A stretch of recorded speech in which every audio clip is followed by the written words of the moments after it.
اما بعد فاعوذ باللہ من الشیطان الرجیم بسم اللہ الرحمن الرحیم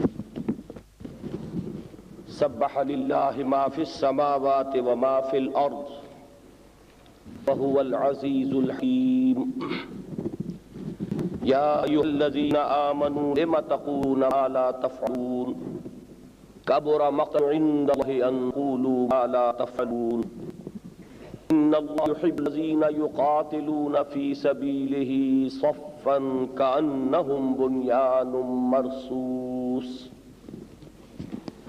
وَإِذْ قَالَ مُوسَىٰ لِقَوْمِهِ يَا قَوْمِ لِمَ تُؤْذُونَنِي وَقَدْ تَعْلَمُونَ أَنِّي رَسُولُ اللَّهِ إِلَيْكُمْ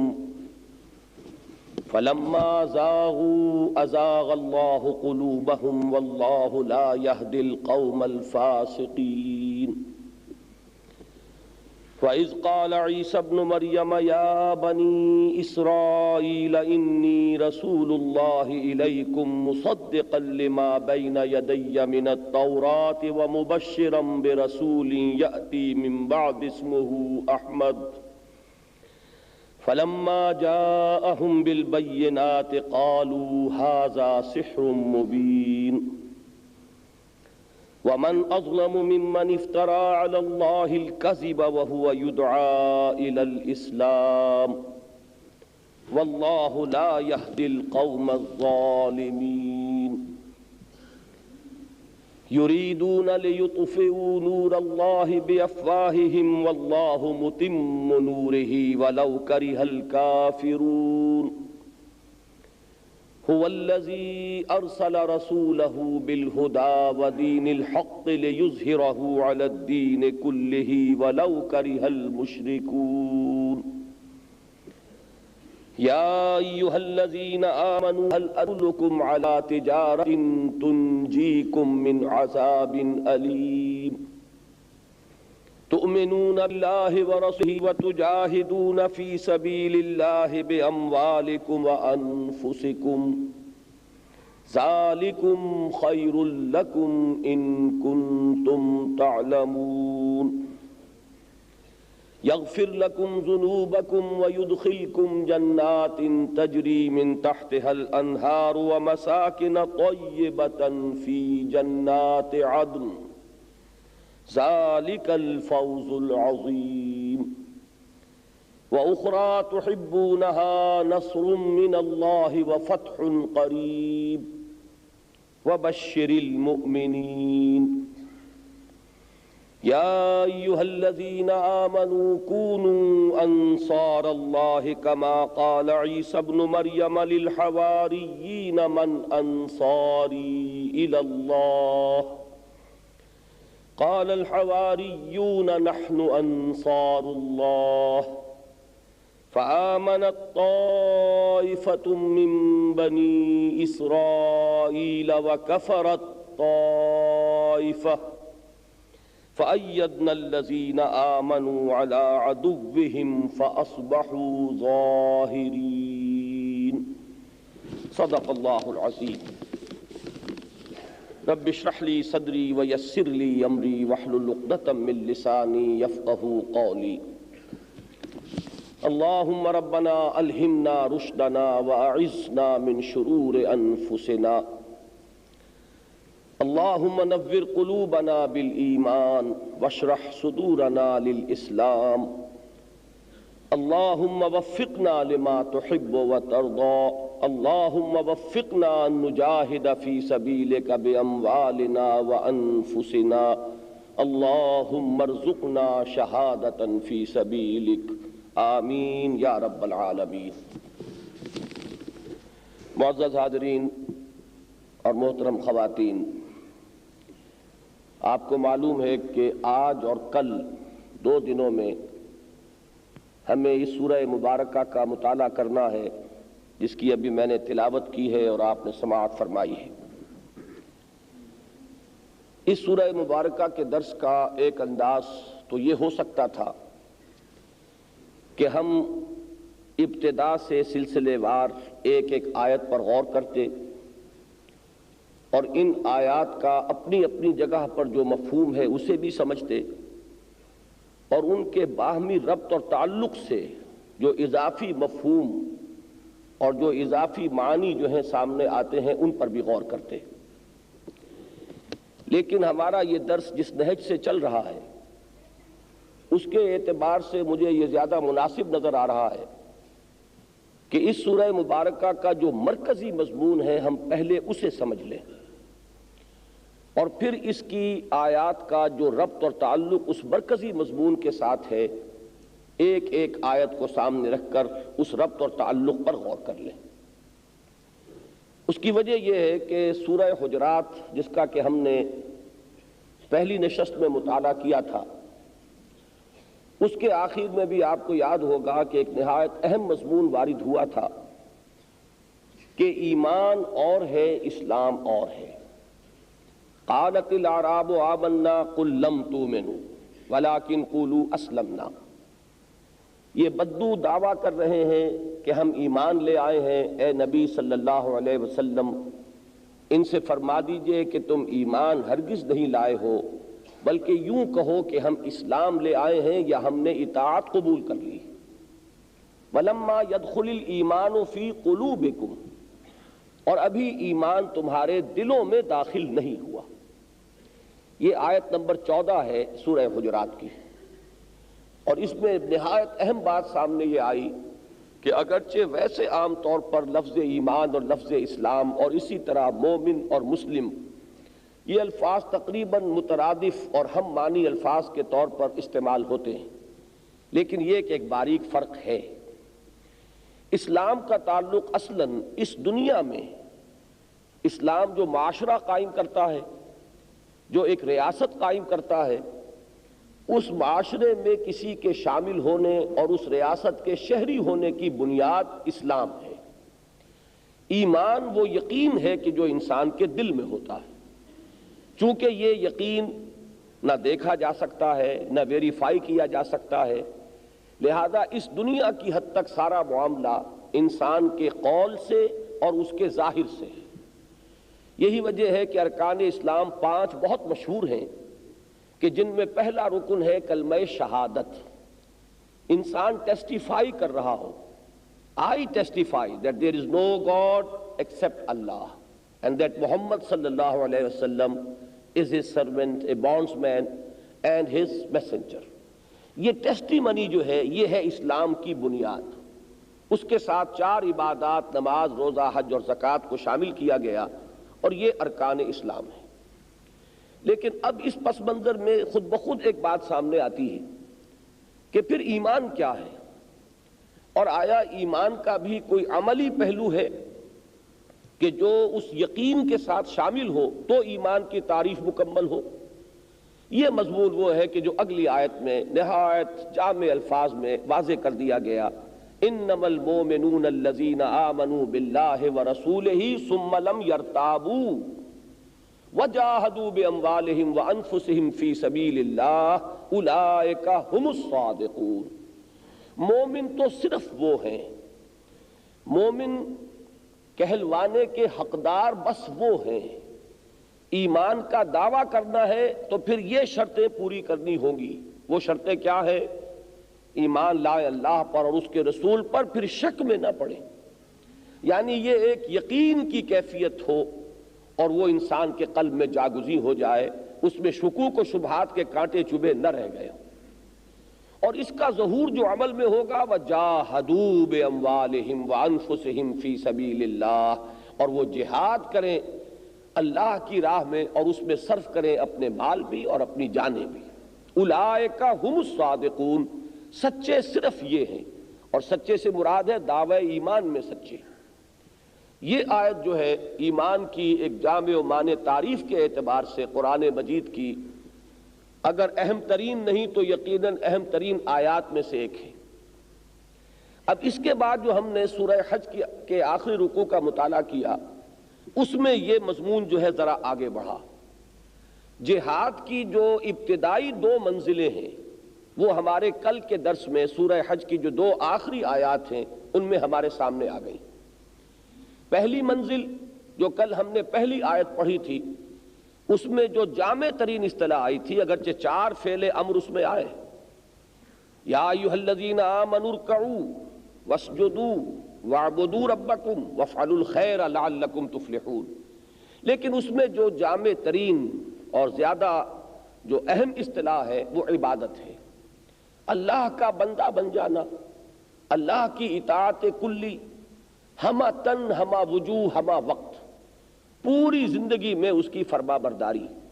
زندگی کا کوئی پہلو اس سے مستثنی نہ رہے.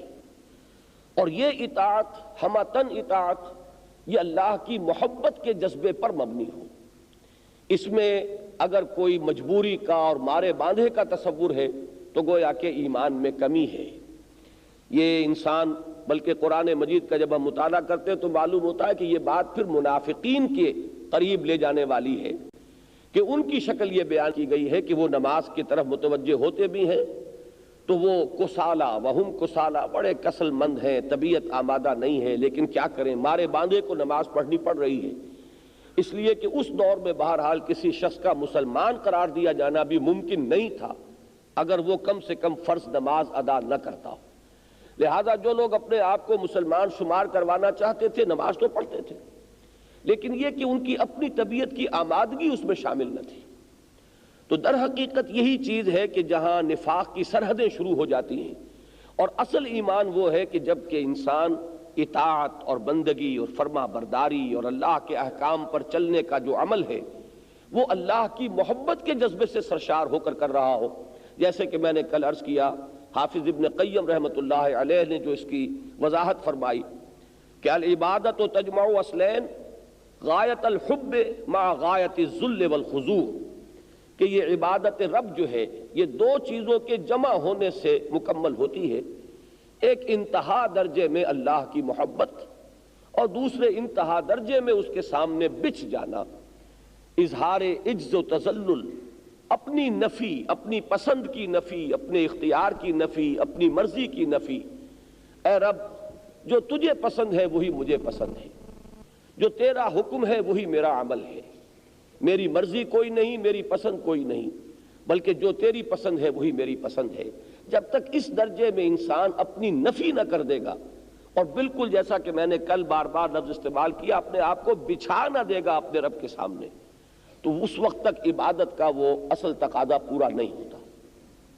اب اس کے لیے ضرورت ہے جہاد کی، کشمکش کی. وہ کشمکش کے جو سب سے پہلے اپنے نفس سے کرنی ہوگی، اپنی نفسانی خواہشات، اپنے حیوانی تقاضے، حب مال. اس دنیا میں انسان جو کچھ چیزیں حاصل کرنا چاہتا ہے، جو بھی اس کی نفسانی خواہشات ہیں، ان کا ٹکراؤ ہوتا ہے اللہ کے احکام کے ساتھ قدم قدم پر. ایک کشمکش خیر و شر جو ہے انسان کے اپنے وجود کے اندر شروع ہو جائے گی کہ ایک طرف ٹیمپٹیشنز ہیں، لالچ ہے، اس دنیا کے مفادات ہیں، اور جو ماحول کے تقاضے ہیں، بگڑے ہوئے ماحول کے ساتھ ہم آہنگی اگر اختیار کرنی ہے تو ان کا ساتھ دینا ہوگا، اور اگر اس سے ہٹ کر اللہ کے حکم پر چلنا ہے تو ایک تصادم کی کیفیت ہو جائے گی، ایک فرکشن ہوگا. ایک طرح سے آپ محسوس کریں گے کہ جیسے آپ ایک سکوئر پیگ ہے ان اے راؤنڈ ہول، سوراخ جو ہے وہ گول ہے اور اس میں آپ چوکور میخ کی شکل اختیار کر گئے کہ کسی طرح اس میں فٹ نہیں ہو رہے. یہ جو جہاد ہے یہ ہے جہاد کی اولین منزل. اس کشمکش کا عنوان جو ہے وہ بھی جہاد ہے. جیسے کہ حدیث میں آتا ہے کہ حضور سے پوچھا گیا ای الجہاد افضل یا رسول اللہ، آپ نے فرمایا صلی اللہ علیہ وسلم ان تجاہد نفسک فی طاعت اللہ. اس کے بعد جہاد کی دوسری منزل کہ اب اسی بات کی دعوت دینی ہے، یہی پیغام نوع انسانی کے سامنے پیش کرنا ہے. اس میں تدریج وہ ہوگی جو میں کل عرض کر چکا ہوں، الاقرب فالاقرب، اپنی ذات سے قریب ترین، اپنے اعزاء، اپنے اقارب، اپنے اہل و عیال، اپنے رشتہ دار، اپنے کنبے قبیلے والے، پھر یہ کہ پوری نوع انسانی تک یہ بات پھیلتی چلی جائے گی. لیکن یہ کہ اس دعوت، اس تبلیغ، اس دعوت اللہ، اس امر بالمعروف، اس نہی عن المنکر، ان سب میں بھی جو جامع ترین اصطلاح ہے وہ ہے شہادت علی الناس، جو کل جو سورہ حج کی آخری آیت ہم نے پڑھی ہے جو اس میں آئی ہے کہ جاہدوا فی اللہ حق جہادہ، اللہ کے لیے یا اللہ کی راہ میں جہاد کرو جیسا اور جتنا کہ اس کے لیے جہاد کا حق ہے. هو اجتباکم، اور اپنے نصیب پر فخر کرو کہ اللہ نے تمہیں اس کے لیے منتخب کر لیا ہے، تمہارا سلیکشن ہوا ہے، تم اس سنہری زنجیر کے ساتھ ٹانک دیے گئے ہو بحیثیت مجموعی کہ جس کا تعلق انبیاء اور رسل کے ساتھ رہا ہے، کہ اللہ تعالیٰ اپنے پیغام کو اپنے بندوں تک پہنچانے کے لیے جو سلسلہ اس نے اختیار فرمایا کہ جیسے ہی اس زمین پر نسل انسانی کا آغاز ہوا، حضرت آدم علیہ السلام پہلے انسان بھی ہیں، پہلے نبی بھی ہیں۔ تو میں یہ کہا کرتا ہوں کہ اس روئے ارضی پر قافلہ انسانیت اور قافلہ نبوت نے بیک وقت سفر شروع کیا ہے۔ اس وقت سے جو یہ سلسلہ چل رہا ہے، انبیاء آئے، رسول آئے، قرآن مجید میں یہ بھی آیا ہے وَلِكُلِّ قَوْمٍ ہَادٍ، ہر قوم کے لیے ہم نے کوئی ہادی بھیجا ہے، اور یہ بھی کہ اِن مِّن قَرْيَةٍ إِلَّا خَلَا فِيهَا نَذِيرٌ، کوئی بستی ایسی نہیں رہی کہ جس میں کوئی نہ کوئی خبردار کرنے والا نہ آیا ہو۔ قرآن مجید میں یہ مضمون بھی آیا ہے کہ اے نبی، رسول صرف وہی نہیں ہے کہ جن کا ذکر ہم نے آپ سے کیا ہے، قرآن میں کیا ہے، وَرُسُلًا قَدْ قَصَصْنَاهُمْ عَلَيْكَ وَرُسُلًا لَمْ نَقْصُصْهُمْ عَلَيْكَ، ایسے بھی بہت سے رسول ہیں کہ جن کا کہ ہم نے ذکر آپ سے نہیں کیا، قرآن مجید میں ان کا تذکرہ نہیں ہوا۔ یہ انسٹیٹیوشن جو ہے یہ ہمیشہ سے دو کڑیوں پر مشتمل رہا کہ رسول ملک اور رسول بشر۔ اللہ سے وحی حاصل کی، تلقی کی رسول ملک نے، وہ پیغامبر جو فرشتوں میں سے چن لیا گیا، حضرت جبرائیل علیہ السلام، ان کے ذمے یہ فرض لگا کہ وہ اس کو پہنچائیں رسول بشر تک، محمد الرسول اللہ صلی اللہ علیہ وسلم۔ اب وہ پیغام جو پہنچ گیا حضور تک، آپ سے پہلے تو انہی دو کڑیوں پر معاملہ ختم ہو جاتا رہا، لیکن اب چونکہ آپ پر نبوت اور رسالت کا سلسلہ ختم ہو گیا، آپ کے بعد کوئی نبی نہیں، کوئی رسول نہیں، لہذا اب اس مقصد کو اب تا قیام قیامت جاری رکھنے کے لیے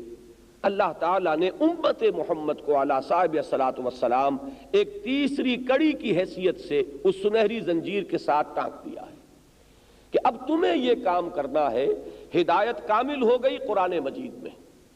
اس کی اب تبلیغ ہے، اس کو پہنچانا ہے، اس کی تبیین ہے، اس کے جو مضمرات ہیں انہیں کھول کھول کر بیان کرنا ہے۔ ہر دور کی علمی اور عقلی سطح پر اس دور کے لیے جو ہدایت لازمی ہے وہ ہم نے اس میں مضمر کر دی ہے، اس خزانے میں وہ سب کچھ چھپا ہوا ہے۔ لیکن بہرحال ہر دور میں ایسے لوگوں کی ضرورت ہوگی کہ جو اپنی ذہانت اور فطانت کو استعمال کریں اور اس معدن سے علم اور حکمت کے موتی نکالیں، اور اس دور کی جو علمی سطح ہے اس پر اس دور کی جو رہنمائی کی ضرورت ہے اس کو پیش نظر رکھتے ہوئے اس ہدایت کو لوگوں کے سامنے رکھیں، واضح کریں اور بیان کریں۔ یہ کام جو ہے اب ابد الآباد تک تا قیام قیامت یہ امت محمد صلی اللہ علیہ وسلم کے ذمے ہے۔ کل ایک بات رہ گئی تھی، اسے یہاں تازہ کر لیجئے، اور وہ یہ کہ یہی مضمون بعین ہی ایک اصول بھی بلکہ اس کے حوالے سے ذہن نشین فرما لیں کہ قرآن مجید میں اہم مضامین کم سے کم 2 مرتبہ ضرور آتے ہیں، اور دوسرے یہ کہ اکثر و بیشتر اس میں ترتیب جو ہے وہ بدل جاتی ہے۔ ایک جگہ پر ایک بات پہلے آئی ہے، دوسری بعد میں، تو دوسری جگہ پر وہ دوسری بات پہلے آئے گی اور پہلی جو ہے وہ بعد میں آئے گی، اور اس تبدیلی سے بھی اللہ تعالیٰ بہت سے ایسے رموز اور بہت سے اس کے اندر مخفی حکمتیں کہ جو صرف ایک طرز سے بیان کرنے میں سامنے نہ آ سکتی، اس تبدیلی کے ذریعے سے ان کو بھی واضح فرما دیتا ہے۔ چنانچہ یہ جو الفاظ یہاں آئے لِيَكُونَ الرَّسُولُ شَهِيدًا عَلَيْكُمْ وَتَكُونُوا شُهَدَاءَ عَلَى النَّاسِ، آپ میں سے بہت سے حضرات مجھے توقع ہے ایسے یہاں ہوں گے جنہیں یاد ہوگا کہ یہی الفاظ آئے ہیں سورہ بقرہ میں، لیکن وہاں ترتیب بدل گئی، وہاں امت کا ذکر پہلے ہے، وَكَذَلِكَ جَعَلْنَاكُمْ أُمَّةً وَسَطًا لِتَكُونُوا شُهَدَاءَ عَلَى النَّاسِ وَيَكُونَ الرَّسُولُ عَلَيْكُمْ شَهِيدًا۔ اے مسلمانوں، ہم نے اسی لیے، اسی مقصد سے، اسی طرح تمہیں ایک امت بنایا ہے، درمیانی امت، بیچ کی امت، امت وسط۔ اس کے دونوں معنی کیے گئے ہیں۔ ایک تو یہ کہ جو چیز درمیانی ہوتی ہے، بیچ کی ہوتی ہے، وہ بہترین ہوتی ہے۔ ایکسٹریمز پر جو چیزیں ہوں گی وہ اچھی نہیں ہوتی، ہمیشہ درمیانی شے جو ہے، معتدل شے جو ہے، وہی یقیناً بہترین ہے۔ اسی لیے بہترین امت ترجمہ عام طور پر قرآن مجید کے تراجم میں آپ کو ملے گا کہ اسی طرح ہم نے تمہیں بہترین امت بنایا۔ لیکن بعض حضرات نے اس درمیانی امت وسط کے مفہوم کو ذرا اور آگے بڑھایا ہے، کہ در حقیقت چونکہ کوئی چیز بھی جو کسی کو جوڑ رہی ہو دو چیزوں کو وہ اس کے درمیان میں ہوتی ہے، تو یہ اصل میں لنک ہے کہ اب نوع انسانی اور محمد الرسول اللہ صلی اللہ علیہ وسلم کے مابین اب یہ امت جو ہے یہ لنک ہے، درمیانی کڑی ہے کہ حضور کی نبوت و رسالت کا پیغام جب تک کہ آپ اس دنیا میں تشریف فرما تھے آپ نے از خود وہ تبلیغ کی، اگرچہ آپ کے جانثاروں نے آپ کا ساتھ دیا، بہترین صلاحیتیں آپ کے اس کام میں آپ کے ساتھ تعاون کرتے ہوئے انہوں نے اپنی صرف کی، لیکن یہ کہ جب حجۃ الوداع میں جس کا میں نے کل ذکر کیا تھا، جس میں کہ حضور نے آغاز ہی کیا تھا ان الفاظ سے کہ مسلمانوں شاید کہ دوبارہ اس مقام پر ملاقات نہ ہو، گویا کہ یہ الوداعی ملاقات ہے، اتنے بڑے پیمانے پر تو اس کے بعد ظاہر ہے کہ وہ ملاقات نہیں ہوئی، 1.25 لاکھ کا مجمع وہاں جمع تھا، تو وہاں جو آپ نے انداز اختیار فرمایا کہ فَلْيُبَلِّغِ الشَّاهِدُ الْغَائِبَ، اب میں نے جو پیغام تم تک پہنچا دیا ہے اور تم سے گواہی لے لی ہے کہ میں نے حق ادا کر دیا ہے اس کی تبلیغ کا، اس کی وضاحت کا، اس میں حق خیر خواہی ادا کرنے کا، اللہ کی طرف سے جو امانت آئی تھی اس امانت کو تم تک پہنچانے کا میں نے حق ادا کر دیا اور تم نے گواہی دی کہ اِنَّا نَشْهَدُ أَنَّكَ قَدْ بَلَّغْتَ وَأَدَّيْتَ وَنَصَحْتَ۔ اب بحیثیت امت یہ تمہاری کلیکٹیو رسپانسبلٹی ہے کہ اب تمہیں اس پیغام کو پہنچانا ہے پوری نوع انسانی تک، اس لیے کہ ظاہر ہے کہ میں صرف تمہارے لیے نبی اور رسول ہو کر نہیں آیا تھا، وَمَا أَرْسَلْنَاكَ إِلَّا كَافَّةً لِلنَّاسِ بَشِيرًا وَنَذِيرًا، اے نبی ہم نے نہیں بھیجا ہے آپ کو مگر پوری نوع انسانی کے لیے بشیر و نذیر بنا کر۔ تو وہاں گویا کہ یہ بات اور نکھر کر سامنے آ گئی کہ یہ ہے امت کی اجتماعی ڈیوٹی، امت کا اجتماعی فرض کہ وہ اب اس پیغام کو پہنچائے پوری نوع انسانی تک، جیسے کہ پہنچایا محمد الرسول اللہ صلی اللہ علیہ وسلم نے اس امت کو۔ یہ مضمون سورہ حج میں بھی آیا، لِيَكُونَ الرَّسُولُ شَهِيدًا عَلَيْكُمْ وَتَكُونُوا شُهَدَاءَ عَلَى النَّاسِ، اور سورہ بقرہ کے اندر بھی آ گیا ہم نے تمہیں امت بنایا ہی اس لیے۔ اور میں اس میں عرض کیا کرتا ہوں، آپ میں سے اکثر لوگ جانتے ہیں کہ اگر چھوٹی سی ایسوسییشن ہم بناتے ہیں،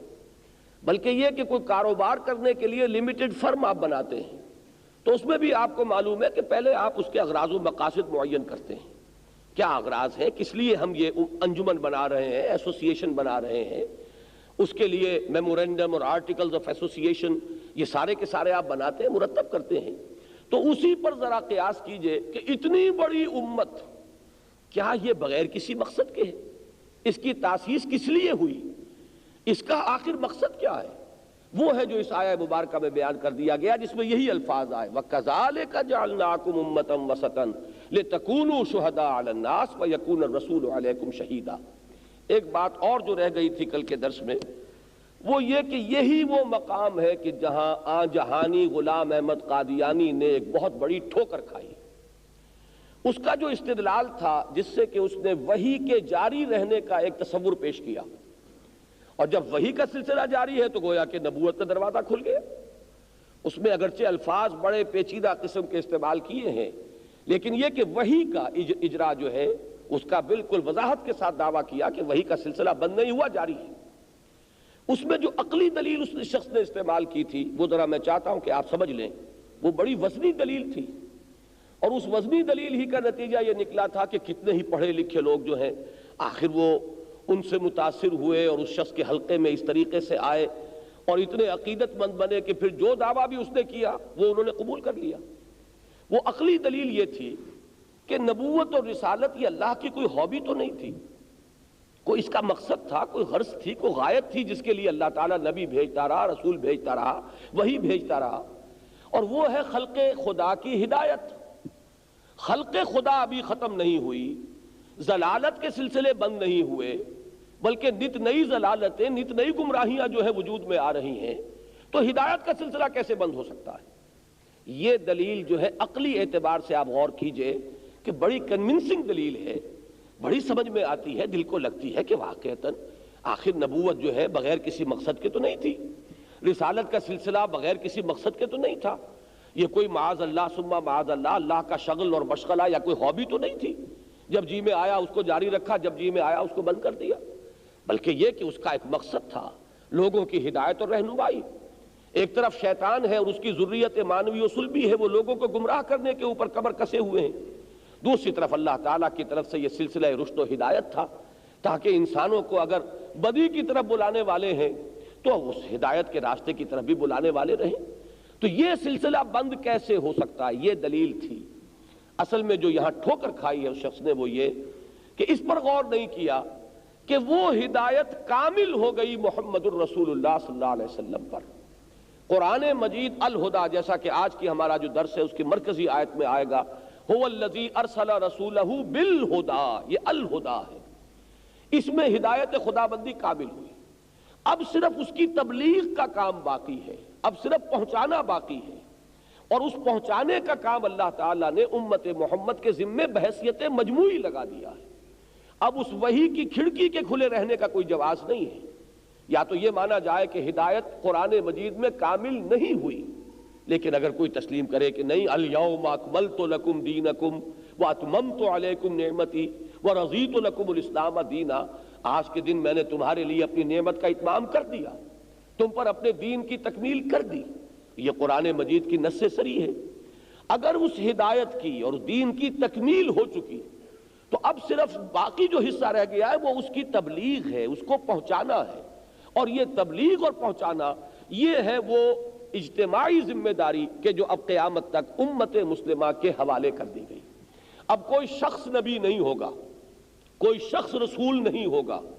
وحی کی کھڑکی بند ہو چکی، نوع انسان را پیام آخری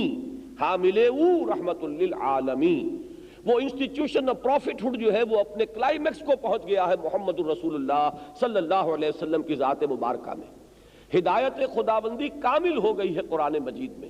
اب کام صرف اس کی تبلیغ، اس کی تعلیم، اس کی تفہیم، اس کی تبیین، یہ ہے وہ ذمہ داری کہ جو امت کے حوالے کر دی گئی بحیثیت مجموعی۔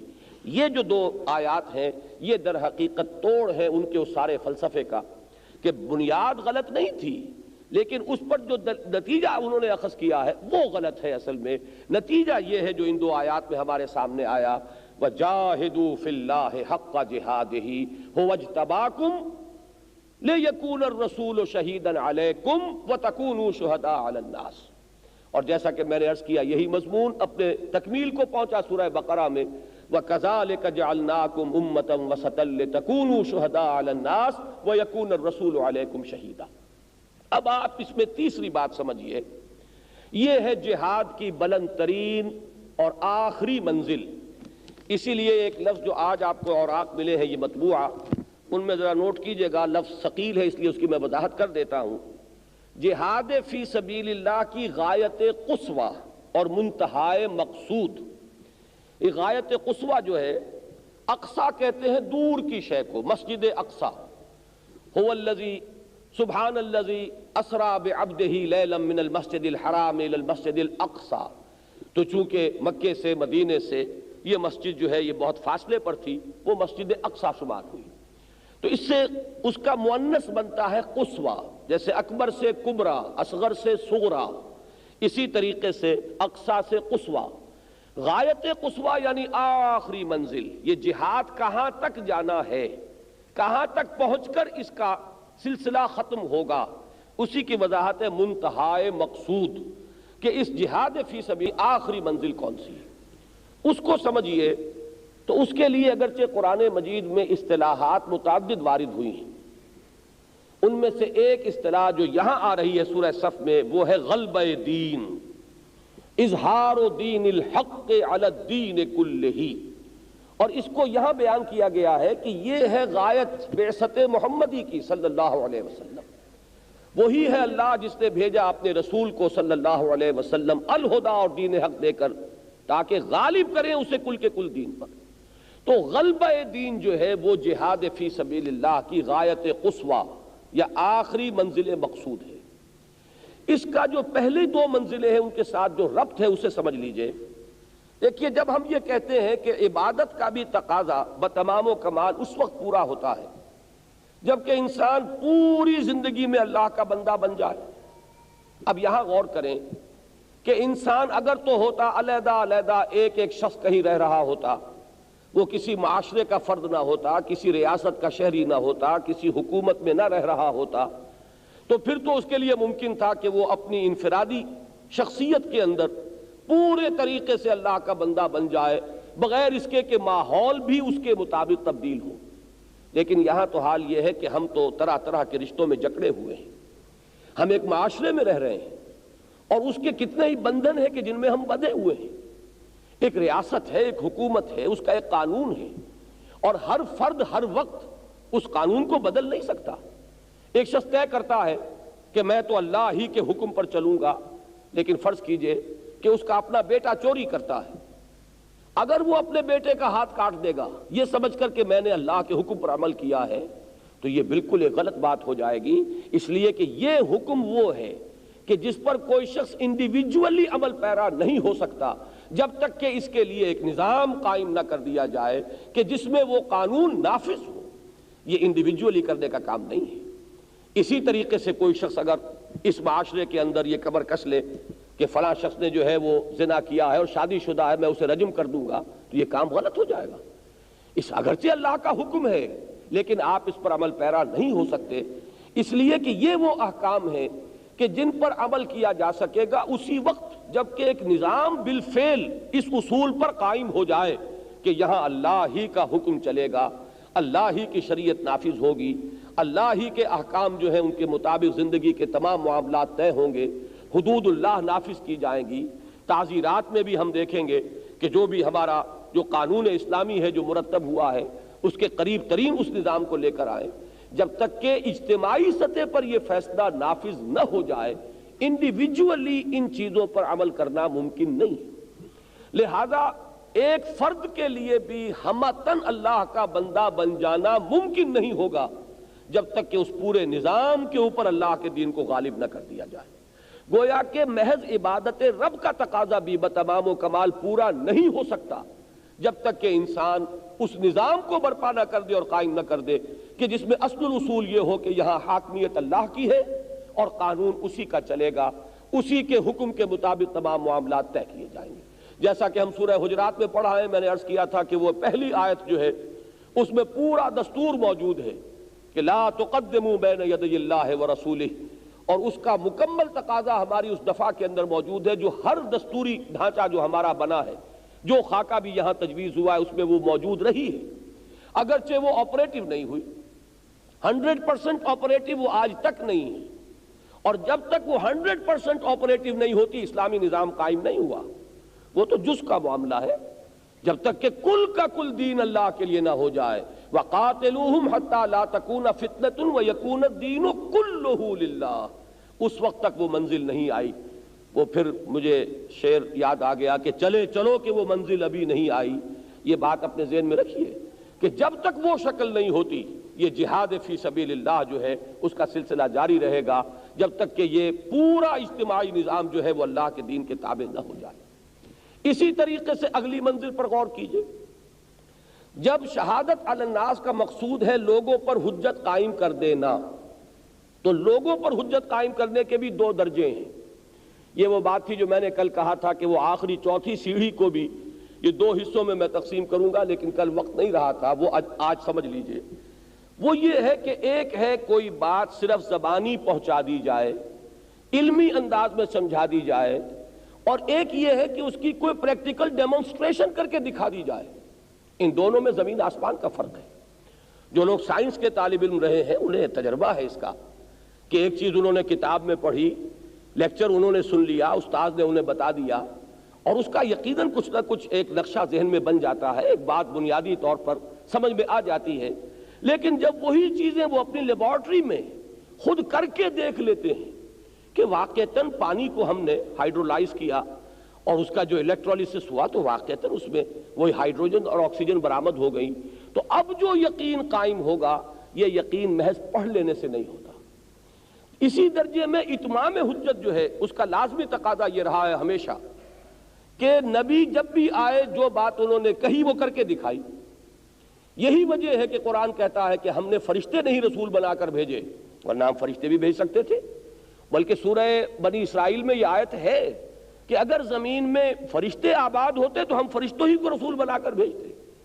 انسانوں پر حجت قائم کر سکتے تھے انسان، کہ وہ اگر اس طریقے پر عمل پیرا ہو کر دکھا دیں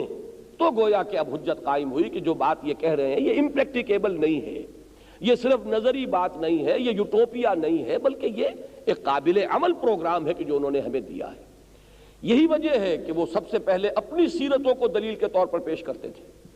نبی اکرم صلی اللہ علیہ وسلم نے کاروبار کیا ہے،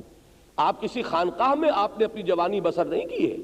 کہ وہاں پر کہیں کسی راہب کے آپ زیر تربیت رہے ہوں، جیسے کہ حضرت سلمان فارسی رہے رضی اللہ تعالیٰ عنہ، بلکہ آپ نے تو زندگی کی مجدھار جو ہے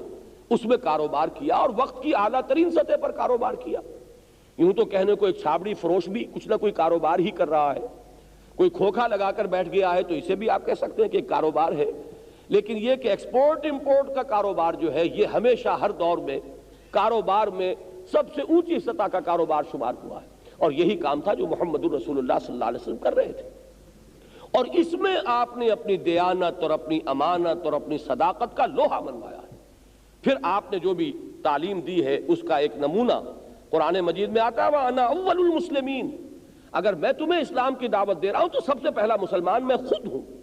ہر چیز کے جو آپ نے کہی پہلے خود کر کے دکھائی۔ اب اسی کو ذرا آگے بڑھائیے، جب تک کہ عملی نمونہ پیش نہ کر دیا جائے اتمام حجت نہیں ہوتا۔ اب اسی کو اجتماعی سطح پر لے کر آئیے کہ اگر آپ کہتے ہیں کہ اسلام کے پاس بہترین اجتماعی نظام ہے، اسلام بہترین معاشرتی تعلیمات دیتا ہے، اسلام بہترین سیاست سکھاتا ہے، اسلام نے بہترین حکومت کا نقشہ دیا ہے، اسلام نے اعلیٰ ترین معاشی نظام دیا ہے، متوازن ترین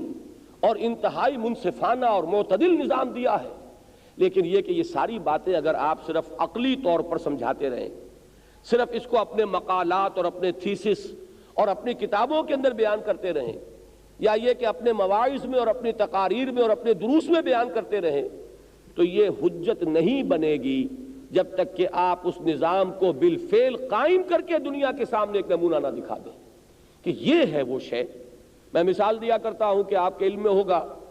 کہ حضور صلی اللہ علیہ وسلم سے لگ بھگ 1000 سال قبل افلاطون نے کتاب لکھی ریپبلک، اور اس میں اس نے، بہرحال افلاطون ہے کوئی عام آدمی تو نہیں، عقل کا، فلسفے کا، یوں سمجھیے کہ بہت سے جو امام ہیں ان میں سے ایک اہم امام وہ بھی ہے، تو ایک امام عقل اور امام فلسفہ وہ کتاب لکھ رہا ہے تو کتنی اعلیٰ کتاب ہوگی، اور اس کا ثبوت یہ ہے کہ وہ اس قدر کتاب جو ہے وہ زندہ رہی ہے، آج تک وہ کتاب زندہ ہے، اس سے اس کی وہ قدر و قیمت کا خود اندازہ ہو جاتا ہے، ورنہ اگر ایسی ویسی کتاب ہوتی تو کبھی کی نسیم منسیہ ہو چکی ہوتی۔ لیکن جو نظام افلاطون نے اپنی اس کتاب میں ریپبلک میں پیش کیا وہ آج تک دنیا میں کہیں قائم نہیں ہوا۔ بہترین نظام ہے، فیس ویلیو پر آپ اس کو سمجھیے، پڑھیے، بڑی عمدہ باتیں ہیں، لیکن آج تک چونکہ قائم نہیں ہوا لہذا وہ حجت نہیں بنا، بلکہ وہ یوٹوپیا بن گیا، وہ ایک خیالی جنت ہے۔ کوئی بھی شخص جو ہے بہترین خاکہ زمین کے اوپر بنا کر دے سکتا ہے نقشے پر، کاغذ پر، لیکن یہ کہ بالفعل وہ نظام قائم کر دینا یہ کار دیگر ہے، یہ آسان کام نہیں، اور جب تک یہ کام نہ ہو، دین حق بتمام و کمال ان اٹس ٹوٹیلٹی نافذ کر کے، چلا کر، قائم کر کے نہ دکھا دیا جائے تو اتمام حجت نہیں ہو سکتا خلق خدا پر۔ یہ ہے وہ دلیل کہ جس کی روح سے پہلی منزل کا تقاضا بھی یہ ہے کہ دین کو ایک نظام کی حیثیت سے، کل کی حیثیت سے نافذ کیا جائے، تبھی اس کے اندر، اس کے تحت رہنے والے واقعتاً کلی طور پر یہ کہہ سکیں گے کہ ہم اللہ کے بندے ہیں، کہ ہماری زندگی کا ہر گوشہ اللہ کی بندگی میں ہے، اور ایک ایسا نظام بالفعل قائم کر کے دکھا دیا جائے تبھی خلق خدا پر حجت قائم ہوگی کہ ہاں بہترین ہدایت وہی ہے کہ جو قرآن پیش کر رہا ہے، بہترین نظام وہی ہے کہ جو محمد رسول اللہ صلی اللہ علیہ وسلم لائے تھے، بہترین سیاست وہی ہے کہ جو حضور نے دی ہے، بہترین نقشہ حکومت کا وہی ہے کہ جو حضور نے دیا ہے، بہترین معاشرہ وہی ہے کہ جو حضور نے قائم فرمایا ہے، بہترین اور منصفانہ اور معتدل معاشی تعلیمات وہی ہیں کہ جو قرآن اور سنت رسول سے ہمیں ملتی ہیں۔ اس کو ثابت کرنے کے لیے دین کے اس نظام کو بالفعل قائم کر دینا یہ لازم ہے۔ اب یہ ہے وہ تیسری منزل جو میں نے سورہ حجرات کی اس آیت، پھر سورہ حج کی ان 2 آیات آخری، اس سے جو ایک سلسلہ چلا آ رہا تھا جہاد فی سبیل اللہ کا، اس سے متعلق ہو کر جو اس کی آخری منزل ہے، دین کو ایک نظام زندگی کی حیثیت سے کسی خطہ ارضی میں بالفعل قائم کر دینا، یہ ہے مقصد جہاد فی سبیل اللہ کا۔ اور آخری بات اس میں اور نوٹ کر لیجئے، تو پھر اب ہم ٹیکسٹ کا مطالعہ شروع کریں گے۔ چونکہ حضور کی بعثت ہے پوری دنیا کے لیے، لہذا اس کی بھی تکمیل اس وقت ہوگی جبکہ پورے کرۂ ارضی پر اللہ کا دین اسی طریقے سے نافذ ہو جائے جیسے کہ محمد الرسول اللہ صلی اللہ علیہ وسلم نے جزیرہ نما عرب پر اس کو غالب کر دیا۔ اس لیے حضور کا یہ نظام لایا ہوا صرف عرب کے لیے نہیں تھا، جیسے کہ حضور کی ہدایت ہوئی تھی وہ کے لیے، اسی طرح یہ نظام جو ہے دین حق کا، یہ بھی صرف کے لیے نہیں تھا بلکہ پورے روئے ارضی کے لیے تھا۔ لہذا حضور نے خود اپنی حیات طیبہ میں ایک تو کہا کر دیا اہل عرب پر، دوسرا دین کو بالفعل اور غالب کر دیا جزیرہ نما عرب پر۔ اب یہ دونوں مشن ہے کہ جو امت کے حوالے کر دیے گئے کہ اب بقیہ نوع انسانی پر اللہ کی طرف سے حج کرنا، اس کے لیے دعوت، تبلیغ، امر بالمعروف، نہی عن المنکر، شہادت علی الناس کی ذمہ داریاں یہ بھی تمہارے کندھوں پر، اور پورے کرۂ ارضی پر اللہ کے اس کو نافذ اور غالب دینا یہ بھی اب تمہاری ذمہ داری ہے۔ یہ ہے مضمون کہ جس سے اب ہم شروع کریں گے۔ یہ جو موضوع ہے یہ سورہ بارکہ کی آیت نمبر 7، 8 بلکہ 8، 9، 10 اور 11 پہلے پڑھیں گے، پہلے رکوع کی آخری 2 آیات اور دوسرے رکوع کی پہلی آیات۔ یریدون لیطفئوا نور اللہ بافواہہم، اس کشمش کا آپ اسے دیکھ لیں گے، یہ لوگ ہیں کہ اللہ کے نور کو اپنے منہ کی منہ سے بجھا دیں۔ یہ کون جو کشمکش عرب میں اس وقت بالفعل جاری تھی؟ مشرکین عرب بھی تھے، یہود بھی تھے، یہود بالخصوص اس آیت کے اندر، وہ میں بعد میں آپ کو بتاؤں گا کہ خاص پر یہود جو ہے ان کا ذکر ہے۔ وہ جو کشمکش ہو رہی ہے کہ حضور دین کو غالب کرنے کی جد و جہد فرما رہے ہیں، اور یہ ہے وہ قوتیں کہ جو راستہ روک رہی ہیں، اس کا یہاں نقشہ کھینچا گیا ہے۔ یریدون لیطفئوا نور اللہ بافواہہم، ان کا ارادہ ہے، چاہتے ہیں کہ اللہ کے نور کو بجھا دیں اپنے منہ پھونکوں سے۔ واللہ متم نورہ، اللہ تعالیٰ اپنے نور کا اتمام فرما کرے گا۔ ولو کرہ الکافرون، کافر اتنا ہی ناگواہ۔ اس آیت میں جو ایک نقشہ آتا اس کی بہترین تعبیر ہے مولانا ظفر علی اپنے شعر میں کہ نور خدا کفر کی حرکت پندن، پھونکوں سے یہ چاغ بجھایا نہ جائے گا۔ یریدون لیطفئوا نور اللہ بافواہہم واللہ متم نورہ ولو کافرون۔ اب اس کا جوڑ ڈالیجئے اس آیت کے ساتھ بھی، سورہ مائدہ کی آیت نمبر 7،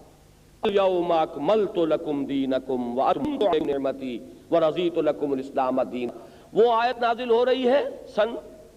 8، 9 میں جا کر، یہ آیت ہے تقریباً سن 5 یا 6 میں۔ میرا جو ابھی اندازہ کر سکا ہوں یہ سورہ صف کا زمانہ نزول جو ہے یہ غزوہ احزاب کے متصلاً بعد ہے۔ سن 5 ہجری میں غزوہ احزاب ہوا ہے، اس کے متصلاً سورہ مبارکہ نازل، تو سن 5 میں یا سن 6 آغاز میں یہ آیت نازل ہوئی کہ اللہ نے نور کا اتمام فرما کر رہے گا، اور وہ جا کر سن 9 میں یا سن میں وہ اعلان کر دیا گیا کہ وہ اتمام ہو گیا۔ بلکہ وہ آیت مبارکہ نازل ہوئی ہے سن 10 میں، اليوم اکملت لکم دینکم واتممت علیکم نعمتی ورضیت لکم الاسلام دینا۔ وہ جو بات نے کہی کیا وہ سورہ مائدہ کا مبوی زمانہ نزول ہے، لیکن وہ آیت مبارکہ جو ہے وہ نازل ہوئی ہے حجۃ الفطر۔ اب یہ ہے نقشہ کہ یہ لوگ اس راستے میں رکاوٹیں ڈالیں گے، انہیں پسند نہیں ہے کہ اللہ کے نور کامل ہو جائے۔ لیکن اب اگلی آیت دیکھیے، اللہ نے تو اپنے رسول کو بھیجا ہی اس لیے ہے، هو الذی ارسل رسولہ بالہدی ودین الحق یظہرہ علی الدین کلہ، وہی اللہ جس نے بھیجا ہے اپنے رسول کو صلی اللہ علیہ وسلم الہدی اور دین حق دے کر۔ یہاں ذرا نوٹ کیجئے، حضور صلی اللہ علیہ وسلم 2 چیزیں دے کر بھیجے گئے، ایک جس کے تعبیر یا الہدی سے، اور ہمارے اس پروگرام کے ساتھ اس کا بڑا گہرا تعلق ہے۔ میں نے اس ٹی وی پروگرام کے لیے لفظ خود اختیار کیا تھا، اس کے لیے نام الہدی۔ وجہ کیا ہے؟ الہدی سے مراد ہے قرآن حکیم۔ جیسے میں نے عرض کیا تھا ابھی کچھ دیر پہلے کہ روئے ارضی پر قافلہ انسانیت اور قافلہ نبوت نے ساتھ سفر شروع کیا، پہلا انسان، پہلا نبی بھی۔ اب ایک طرف انسانی تمدن کا ارتقاء، انسانی علم کا ارتقاء ہو رہا ہے، دوسری طرف نبوت و رسالت کا بھی ارتقاء ہو رہا ہے۔ بات اچھی طرح سمجھ لیجئے، اس نبوت و رسالت میں بھی ایسا نہیں ہے کہ یہ آرٹ فینومین ہے، ایک وار شے ہے، بلکہ کہ اس میں بھی تدریجاً ترقی ہو رہی ہے۔ اس کی وجہ کیا ہے کہ جیسے جیسے نسل انسانی ذہنی طور پر ترقی کر رہی ہے، اس کی ذہنی استعداد میں اضافہ ہو رہا ہے، اب سے ہدایت بھی پہلے سے بڑی اور پہلے سے اعلیٰ درجے کی، پہلے سے بڑھ درجے کی مطلوب ہوگی۔ ایسے کہ پرائمری میں تعلیم حاصل کر رہا ہے، چاہے اسے پڑھنے والا پی ایچ ڈی ہو، لیکن ظاہر ہے کہ اس بچے کی اپنی ڈیشنز ہیں، وہ جگہ پی ایچ ڈی ہوا کرے، لیکن اسے اپنے اس بچے کو تو اس کی ذہنی سطح کے مطابق تعلیم دینی ہوگی۔ پھر وہ مڈل میں آیا ہے، پھر وہ میٹرک میں آیا ہے، پھر وہ کالج میں ہے، پھر وہ گریجویشن اس نے کر لی ہے، اب وہ ایم اے میں پڑھ رہا ہے۔ تو علم جو ہے وہ رفتہ رفتہ ترقی کر رہا ہے، تعلیم کے اندر بھی ارتقاء ہو رہا ہے۔ وہ ارتقاء اللہ کے اعتبار سے نہیں ہے، اللہ کا علم تو کامل ہے ازل سے، لیکن یہ کہ در حقیقت اللہ تعالیٰ نوع انسانی جو ہدایت دے رہا ہے وہ اس کے ذہنی کے ساتھ ساتھ وہ ہدایت بھی ارتقائی مراحل طے کر رہی ہے۔ یہی وجہ ہے، نوٹ کے قرآن مجید لفظ نکرہ کی شکل میں آتا ہے، چنانچہ تورات کے بارے میں فرمایا فیہ ہدم و نور، اس میں ہدایت بھی تھی، نور بھی تھا۔ اسی طریقے سے یہ کے بعد فرمایا فیہ ہدم و نور، اس میں ہدایت بھی تھی، نور بھی تھا۔ لیکن قرآن پر اب آ کر اب یہ معرفہ شکل میں آیا الہدا، دی فائنل، دی کمپلیٹ، کہ انسان عقل اور شعور کے اعتبار سے اس بلوغ کی سطح کو پہنچ گیا ہے کہ آخری ہدایت نامہ دے کر اور آئندہ جو بھی ابھی ترقی ہونی ہے تمدن کی، اس میں اب اس کی جو قوت اجتہاد ہے، اب اس کو اوپر اعتماد ہوئے اللہ تعالیٰ نے جو آخری ہدایت نامہ دینا تھا وہ قرآن کی شکل میں انسان کو کروا دیا۔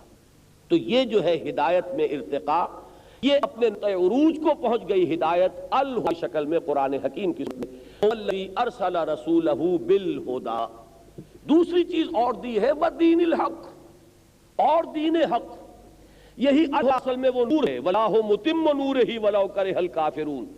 جس کو فرمایا رہا ہے مائدہ میں کہ الْيَوْمَ أَكْمَلْتُ لَكُمْ دِينَكُمْ وَأَتْمَمْتُ عَلَيْكُمْ نِعْمَتِي، وہ نعمت ہدایت جو ہے آپ تمہارے اوپر ہم نے کامل کر دی۔ قرآن جی کا نزول بھی اپنے تکمیل کے پہنچ چکا۔ لیکن دوسری چیز کیا ہے؟ وہ ہے دین حق،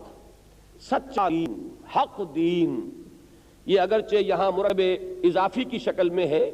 اس لیے لفظی ترجمہ ہو سکتا ہے حق کا دین، اور ذات حق ہے اللہ، ذالک بأن اللہ هو الحق، اس معنی میں بھی مراد ہوگا ذات حق سبحانہ و تعالی کا دین۔ لیکن عام طور پر چونکہ یہ عربی میں ایک ہے شکل کہ ترکیب اضافی کی شکل میں ترکیب توصیفی آتی ہے، صفت موصوف آ جاتے ہیں، تو اسی لیے ترجمہ ہوتا ہے کیا دین۔ یہ دین کیا ہے ابھی سمجھیے، یہ ہے وہ نظام جس کی بات میں کر رہا تھا کہ جیسے جیسے انسان نے تمدن ارتقاء کے راحل طے کیے، اس کا اجتماعی نظام جو ہے وہ بھی پیچیدہ سے پیچیدہ تر ہوتا چلا گیا، ان کے تمدنی مسائل جو ہے پیچیدہ ہوتے چلے گئے۔ ایک زمانہ وہ تھا، اور دوسری بات یہ کہ اس کی انفرادیت کا دائرہ جو ہے وہ سوچا چلا گیا، اجتماعیت کا تسلط بڑھتا چلا گیا۔ میں اسے سلسلے وار بھی بیان کیا کرتا ہوں، غور کیجئے کہ ایک زمانہ وہ تھا کہ ہم غاروں میں رہتے تھے۔ اب ظاہر بات ہے کہ جب غاروں میں رہتا تھا انسان، نہ کوئی سڑکیں ہیں، نہ ان کی صفائی ہے، نہ اسٹریٹ لائٹس کا کوئی انتظام ہے، کچھ نہیں ہے، لہذا اجتماعیت گویا کہ ہے ہی نہیں۔ زیادہ سے زیادہ اجتماعیت ہے کہ وہ ایک شخص جو غار میں رہ رہا، اس کی بھی ہے، اس کے بچے ہیں، وہ ایک فیملی کا کانسیپٹ تو ہوگا، اس سے زائد کچھ نہیں۔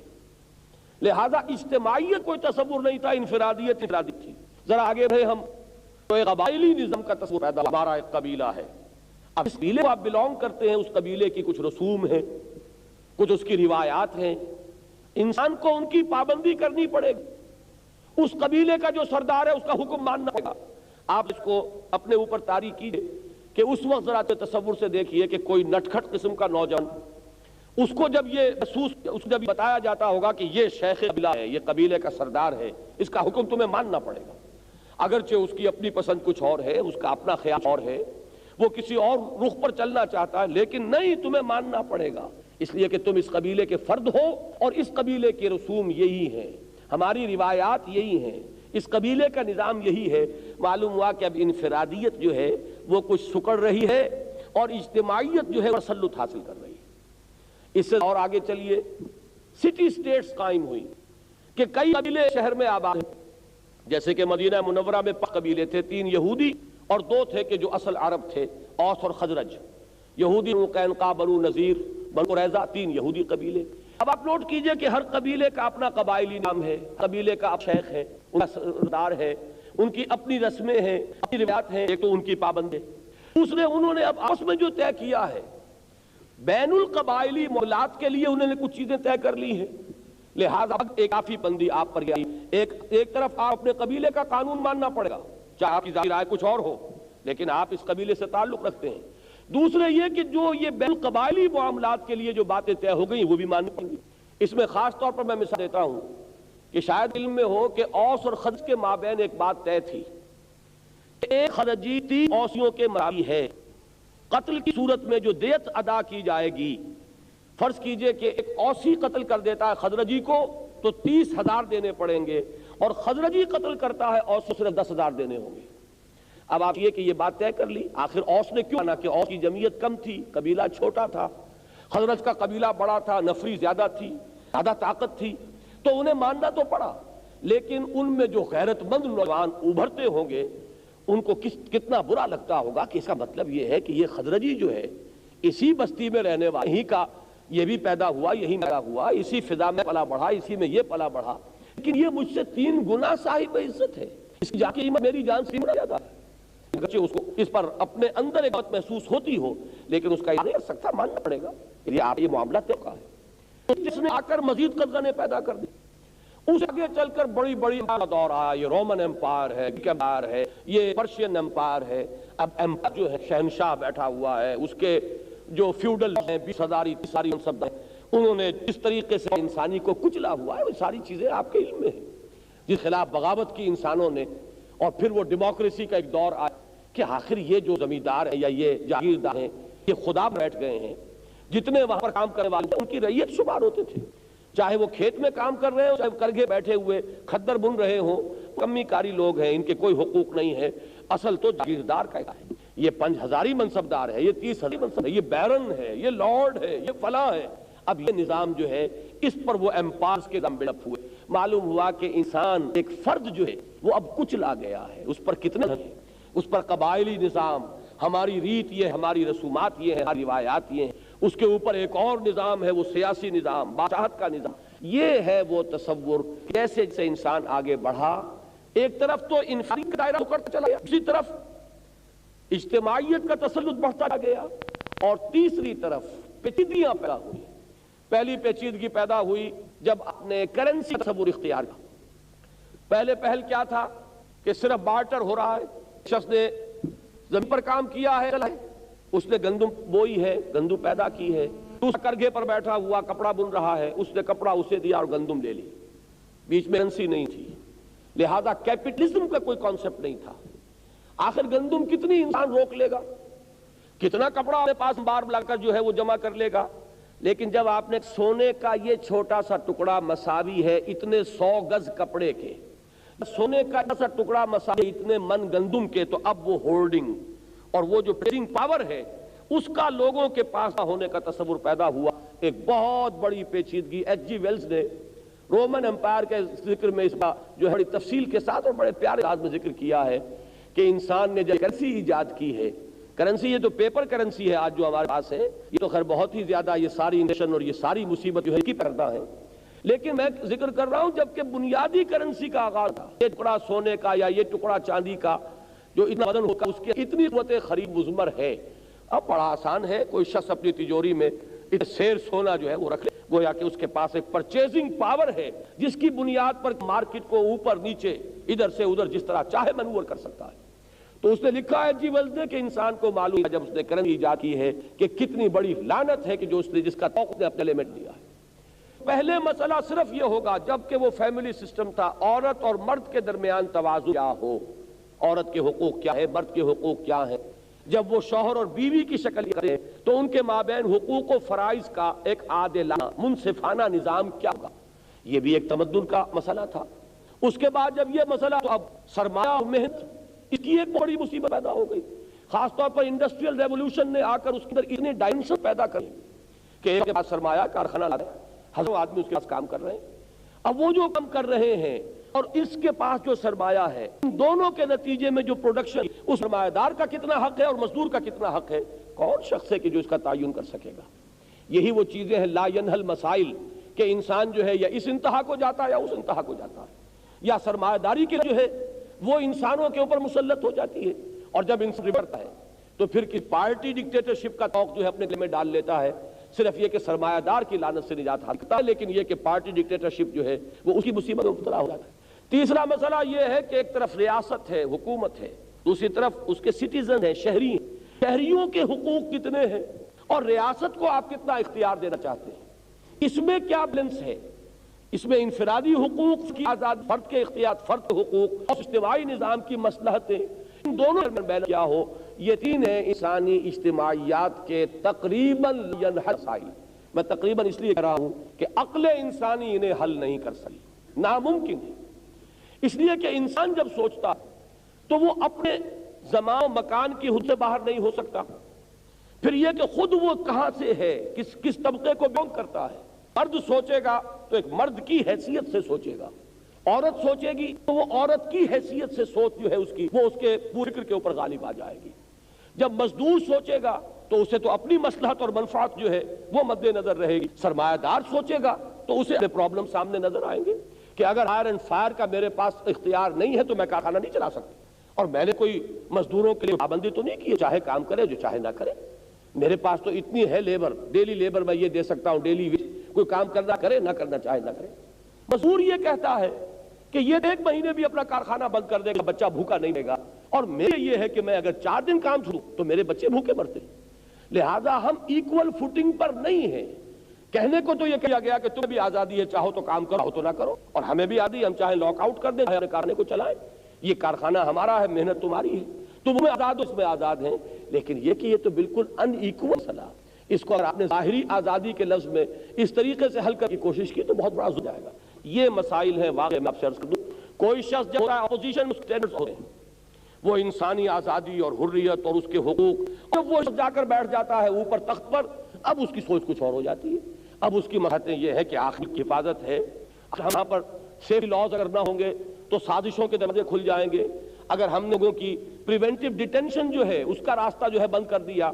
تو بہت سے کیسز ایسے ہوتے ہیں پروو نہیں کیے جا سکتے، لیکن یہ ملک یہ حق ہے، اب وہ مصلحتیں سامنے آ جائیں گی۔ نتیجہ یہ ہے کہ انسان در حقیقت اس کا حل نہیں کر سکا، صرف ایک راستہ ہے کہ وہ نظام، اجتماعی نظام دیا ہے اللہ نے اور جو کامل ہو گیا محمد رسول اللہ علیہ وسلم پر، وہ ہے دین حق۔ فرد کے حقوق کیا ہے؟ حکومت کے حقوق کیا ہے؟ معین۔ مرد کے حقوق کیا ہے؟ طے شدہ۔ عورت ذمہ داریاں کیا ہیں؟ حقوق کیا ہے؟ طے شدہ۔ مزدور کے حقوق کیا ہے؟ یہ تعین ہو گیا ہے۔ ایک سرمایہ جو ہے، سرمایہ کے لیے کتنی لیمیٹیشنز ہیں، کتنی آزادیاں ہیں، معین ہو گیا۔ یہ کام اللہ نے جب ان تمام چیزوں کا ایک مجموعی نام ہمیں دیا، اس مجموعی نظام کا نام ہے دین حق، اور یہ دین حق بھی مکمل ہو گیا محمد رسول اللہ صلی اللہ علیہ وسلم۔ اب اور جیسے آیت هو الذی ارسل رسولہ بالہدی ودین الحق، وہ ہے اللہ جس نے بھیجا اپنے رسول کو صلی اللہ علیہ وسلم الہدی اور دین حق دے۔ اب الہدی کا جو فرض ہے ہوگا کہ اسے پہنچائیں، اسے بیان کریں، اسے عام کریں، اس کی تبلیغ کریں، اس کی تعلیم دیں۔ یہ چیز تو اگلی صورت میں سورہ جمعہ میرے بحث آئے گی انشاءاللہ کریں گے۔ هو الذی بعث فی الأمین رسولا منہم یتلو علیہم آیاتہ ویزکیہم ویعلمہم الکتاب والحکمہ۔ الہدی کے حوالے سے محمد الرسول اللہ کا فرض منصبی یہ ہے، اور دین حق کے حوالے سے آپ کا فرض منصبی کیا ہے؟ لیظہرہ الدین کلہ، تاکہ غالب کریں اسے کل کے دین پر، پورے نظام اجتماعی پر اس دین حق کو غالب کر دینا، نافذ کر دینا، قائم کر دینا، یہ ہے وہ مقصد جس کے لیے محمد رسول اللہ صلی اللہ علیہ وسلم کو اللہ تعالیٰ نے مبعوث فرمایا۔ یہ آیت اس اعتبار سے اہم ہے، غور کر لیجئے۔ وَإِذْ أَرْسَلَ رَسُولَهُ بِالْهُدَى وَدِينِ الْحَقِّ لِيُظْهِرَهُ عَلَى الدِّينِ كُلِّهِ۔ الفاظ قرآن مجید میں 3 مقامات پر آئے غیر ایک شوشے کے فرق کے۔ سورہ توبہ میں یہ الفاظ ہیں، سورہ فتح میں یہ الفاظ ہیں، آخری ٹکڑا یہاں ہے وَلَوْ كَرِهَ الْمُشْرِكُونَ، سورہ توبہ میں بھی وَلَوْ كَرِهَ الْمُشْرِكُونَ، سورہ فتح میں ہے وَكَفَى بِاللَّهِ شَهِيدًا۔ آخری میں فرق ہے، لیکن ہوا سے لے کل ہی تک هو الذی ارسل رسولہ بالہدی ودین الحق لیظہرہ علی الدین کلہ، وہی ہے اللہ جس نے بھیجا اپنے رسول کو صلی اللہ علیہ وسلم الہدا اور دین دے کر تاکہ غالب کرے اسے کل کے کل دین پر۔ یہ الفاظ بغیر ایک شوشے کے فرق کے تین بٹوارے، اور یہ بھی نوٹ کر لیجئے کہ امام الہند حضرت شاہ ولی دہلوی رحمۃ اللہ علیہ نے اس آیت کو پورے قرآن مجید کا عمود کر دیا ہے، یعنی سینٹرل تھیم قرآن کا ایکسس وہ یہ آیت ہے۔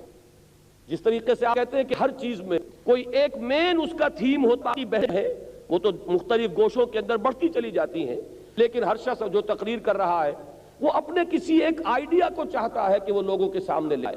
ادھر سے دلیل ادھر سے دلیل، اوپر اعتراض ہوا اس کا جواب دیا، اس میں کوئی اور رائے جو ہے پیش گئی اس کی تردید کی، لیکن یہ کہ رفتہ رفتہ انسان اپنی تقریر میں کوشش کرتا ہے کہ وہ اس نقطے پر پہنچ جائے کہ جو اس کا مقصود ہے۔ یہ ہے اس کی تقریر کا عمود، یہ ہے مین تھیم، ہے اس کا سینٹرل ایکسس۔ تو شاہ ولی اللہ دہلوی کے نزدیک یہ الفاظ پورے قرآن مجید کے لیے بمنزلہ عمود ہیں۔ هو الذی ارسل رسولہ بالہدی ودین الحق لیظہرہ علی الدین کلہ۔ اور مولانا عبید اللہ سندھی مرحوم انہوں نے قرار دیا ہے کہ یہ آیات بین الاقوامی اسلامی انقلاب کا عنوان ہے۔ یہ حقیقت ایک انقلاب ہے جو لانے کے لیے برپا کرنے کے لیے محمد رسول اللہ صلی اللہ علیہ وسلم بھیجے گئے، اور حضور نے جزیرہ نماء عرب کی حد تک انقلاب کی تکمیل فرمائی۔ اب اس کی بین الاقوامی جو فیز ہے وہ اب ہے کہ جس کو پورا ہونا ہے، قیامت سے پہلے وہ وقت آ کر رہے گا، جبکہ پورے قرآن حضور صلی اللہ علیہ وسلم نے اس کو وضاحت فرمایا ہے کہ وہ وقت آ کر رہے گا کہ پورے قرآن عرضی پر اللہ کا غالب ہوگا، نہ کوئی گارے اور اینٹوں کا نہ ہوا گھر آئے گا، نہ کوئی کمبا کوئی خیمہ رہ جائے گا کہ جس میں اللہ کا دین داخل ہو جائے۔ یہ دین خداوندی جو ہے یہ آیا ہے دین حق، اس لیے کہ یہ غالب ہو، الحق یعلو ولا یعلی علیہ، حق تو غالب ہوتا ہے، اس کے اوپر آج نہیں آ سکتا، اگرچہ کہ درمیانی آ جاتے ہیں فیزز۔ ہماری امت کی تاریخ، ہمارے زوال کا جو دور آیا ہے اس میں تو ہمیں یہ چیز ایسی معلوم ہو رہی ہے کہ جیسے ایک خواب سا ہو، لیکن آخر وہ دور تھا کہ حضور نے تکمیل فرمائی جزیرہ نماء عرب میں انقلاب کی، اس میں آپ کو 20 برس، زیادہ سے زیادہ کہیں گے 22 برس۔ 610 میں حضور پر وحی کا آغاز ہوا، 632 عیسوی میں حضور کا انتقال ہو گیا، 22 برس کل ہیں۔ اگر عرب کے حد تک تکمیل جو ہو گئی اللہ دین کے غلبے کی، وہ تو سن 8 میں ہو چکی ہے، اس اعتبار سے وہ 20 برس سے زائد نہیں۔ 2 برس پھر آپ نے لیے اپنے اس انقلاب کی ایک بین الاقوامی جو ایک فیز تھی اس کے آغاز میں، کہ آپ خط لکھے کہ نتیجے میں سلطنت روم میں ٹکراؤ ہو گیا، کسرا کے نام خط کسرا نے اس کو چاٹ دیا، توہین آمیز الفاظ استعمال کیے، وہ شروع ہوئی جزیرہ نماء عرب سے باہر۔ لیکن حضور کے انتقال کے بعد بھی کل 24 برس ہیں جس کے انقلاب جو پھیلا ہے کہ تھمتا نہ تھا کسی سے سیل رواں ہمارا، تو اندازہ کیجئے 2.25 برس حضرت بکر کے رضی اللہ تعالیٰ عنہ، 10 برس حضرت عمر رضی اللہ تعالیٰ عنہ کی خلافت کے، اور 12 برس عثمان رضی اللہ عنہ کی خلافت کے، یہ 24 برس بنتے ہیں۔ اور کہاں سے کہاں، فرام اٹلانٹک ٹو آکسس، وہ دریائے جی ہوں وہاں سے لے کر اور یہ جو بحر اوقیہ کے تک، یہ پورا علاقہ جو ہے اللہ کے دین کے تحت آ گیا، اس کے نظام کے اوپر غالب ہو گیا اللہ کا دین، پوری کی پوری جو ہے ان کی اجتماعی زندگی وہ اللہ کے دین کے تحت آ گئی۔ یہ ہے وہ بین الاقوامی انقلاب، محمد الرسول اللہ صلی اللہ علیہ وسلم کی بیس کی تکمیل اعلیٰ سطح پر ہونے والا معاملہ، کہ جو اس کے بعد ایک سازش ہوئی، جس کے نتیجے میں باہمی سرپٹول ہوا، آپس میں اختلافات ہوئے، خانہ جنگی ہوئی، 5 برس جو ہیں آپس کی خانہ جنگی میں نکل گئے۔ حضرت علی رضی اللہ تعالیٰ عنہ کا پورا دور خلافت، اس میں کوئی الزام حضرت علی کی ذات پر نہیں، لیکن سازش ایسی اتنی خراب ہوئی کہ اس نے مسلمانوں کو آپس میں لڑا دیا، اور اس سے میں یہ کہا کرتا ہوں کہ موشن ٹوٹ گیا۔ گاڑی جب کسی چڑھائی پر چڑھ رہی ہو تو آپ کو معلوم ہے کہ ایک دفعہ بریک لگ جائے تو وہ موشن ٹوٹتا ہے کا، وہ جو انقلاب محمدی کا سیلاب تھا اس کا موشن ٹوٹ گیا۔ اس کے بعد پھر جو اس میں زوال کا دور آیا ہے تو اس کی تاریخ میں اس وقت بیان کرنا میرے سے نہیں ہے، اس میں اور کون کون سے مراحل، لیکن بات مجھے آپ کو بتانا یہ ہے کہ یہ انقلاب مکمل ہو کر رہے گا عالمی سطح،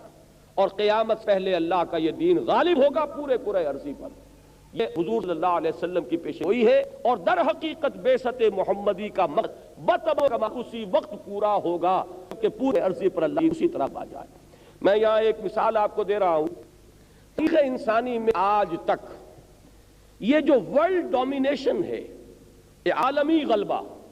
اس کا تصور اسلام نے پیش کیا تھا، اور یا کمیونزم اپنے ابتدائی دور میں اس نے بھی اپنی منزل یہ رکھی کہ پوری دنیا کے اوپر یہ نظام نافذ کرنا ہے۔ اگرچہ ہمارا معاملہ تو بہرحال الحمدللہ یہ رہا تھا، ہمارے دشمن بھی مانتے ہیں نظام کامل شکل میں حسن قائم فرمایا، وہ نظام انتہائی کامل شکل میں کم سے کم 30 برس قائم رہا، اس کے بعد اس میں ڈکلائن ہے، ڈکے کا پروسیس شروع ہوا ہے، اور وہ بھی ایک دم نہیں ہو گیا۔ یہ ہمارے دشمن جو ہے وہ ہماری تاریخ کی ایک بڑی مس انٹرپریٹیشن ہو گئی، ایسا نہیں ہوا کہ وہ نظام ایک دم ختم ہو گیا، بلکہ تدریجاً اس میں ڈاؤن فال آیا ہے۔ لیکن بہرحال یہ سب مانتے ہیں کہ کم سے کم 30 برس وہ نظام دوران خلافت راشدہ ان اٹس پرسٹائن پیورٹی پورے خالص شکل نافذ رہا۔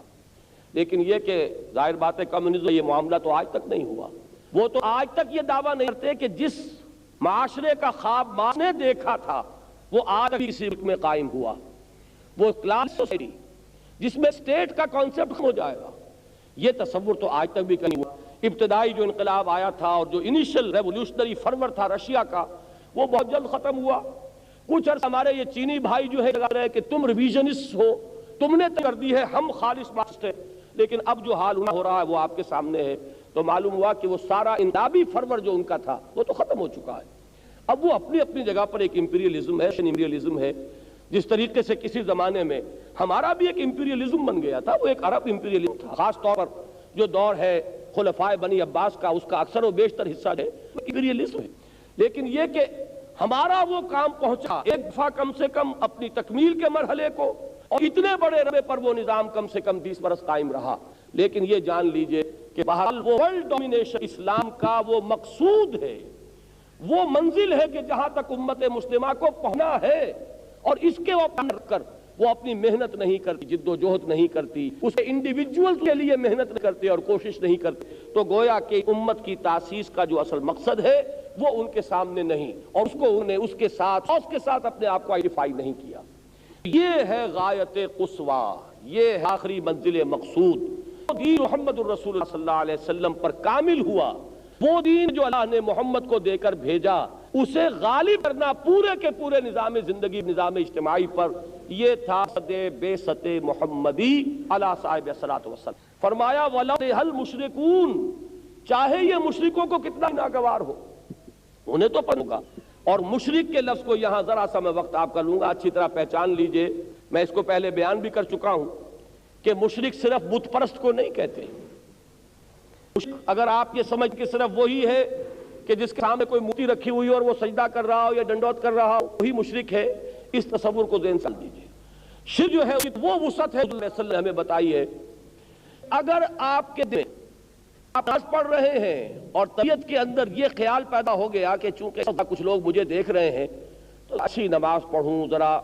ٹھیک طریقے سے سجدہ کروں، سجدہ لمبا ہو گیا، حضور نے فرمایا صلی اللہ علیہ وسلم یہ بھی شرک ہے۔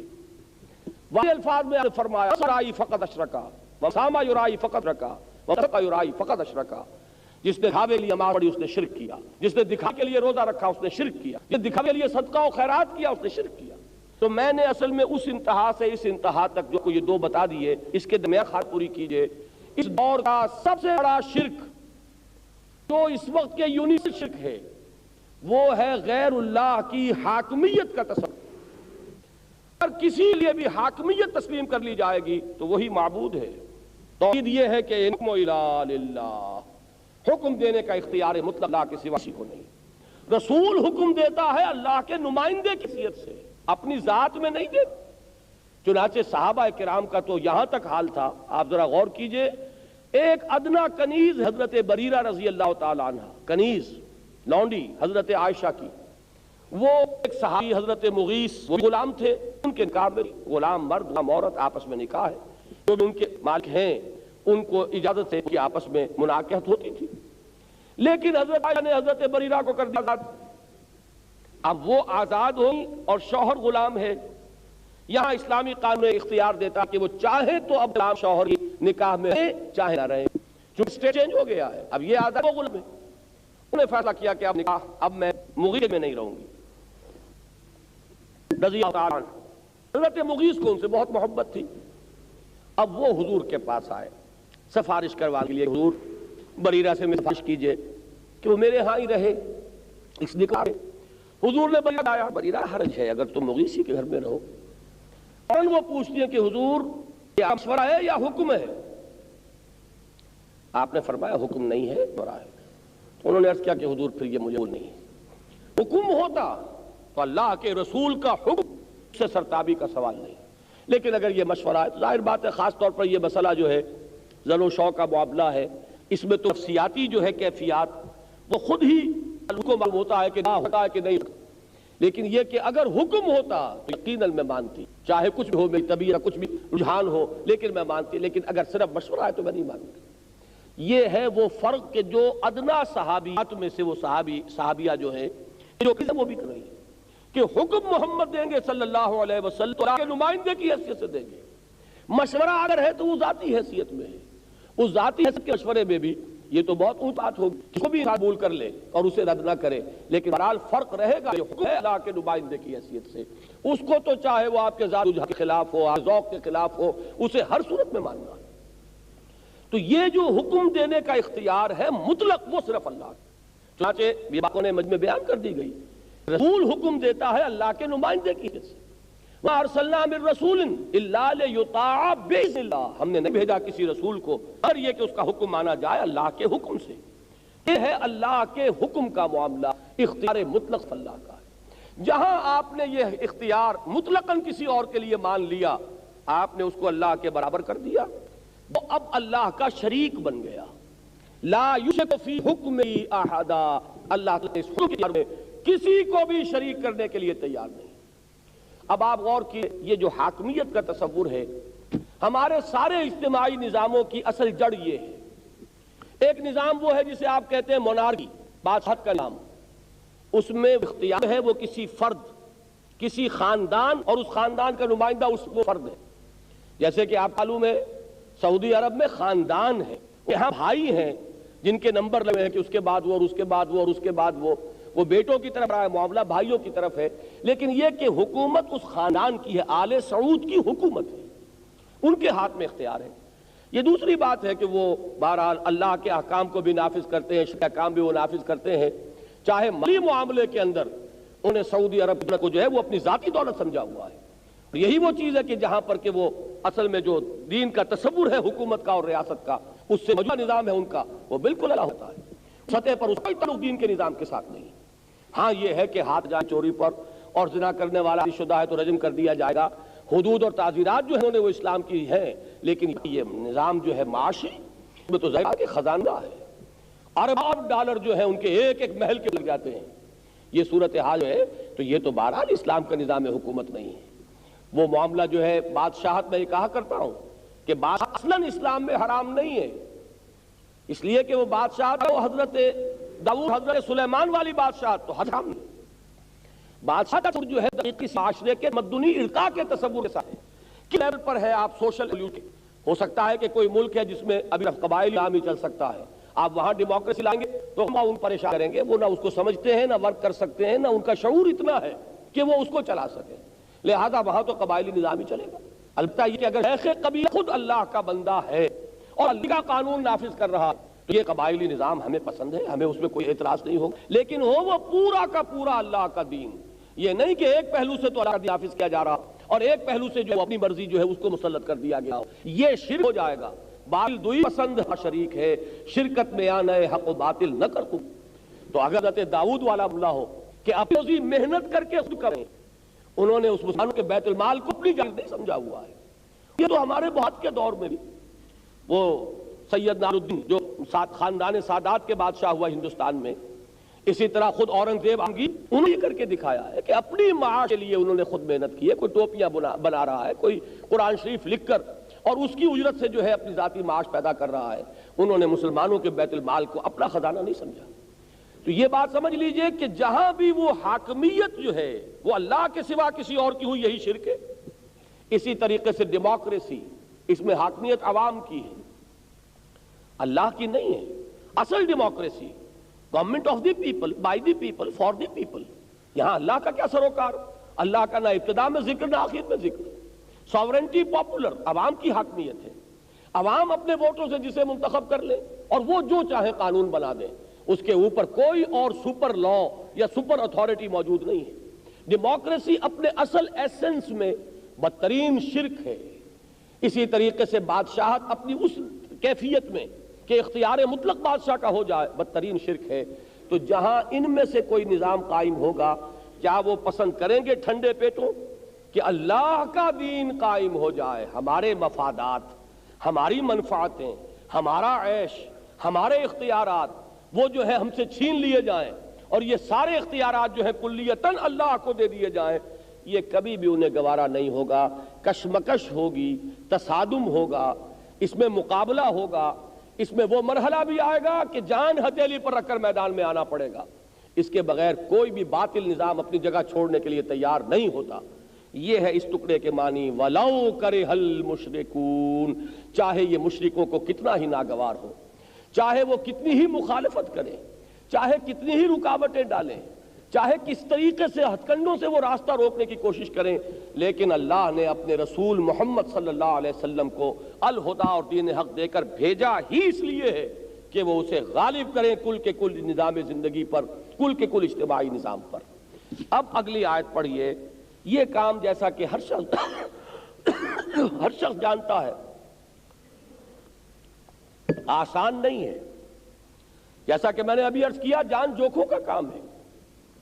اس کے لیے ایک مرحلہ وہ بھی ہوگا کہ پہلے دعوت دی جائے، دعوت اور تبلیغ، لوگوں کو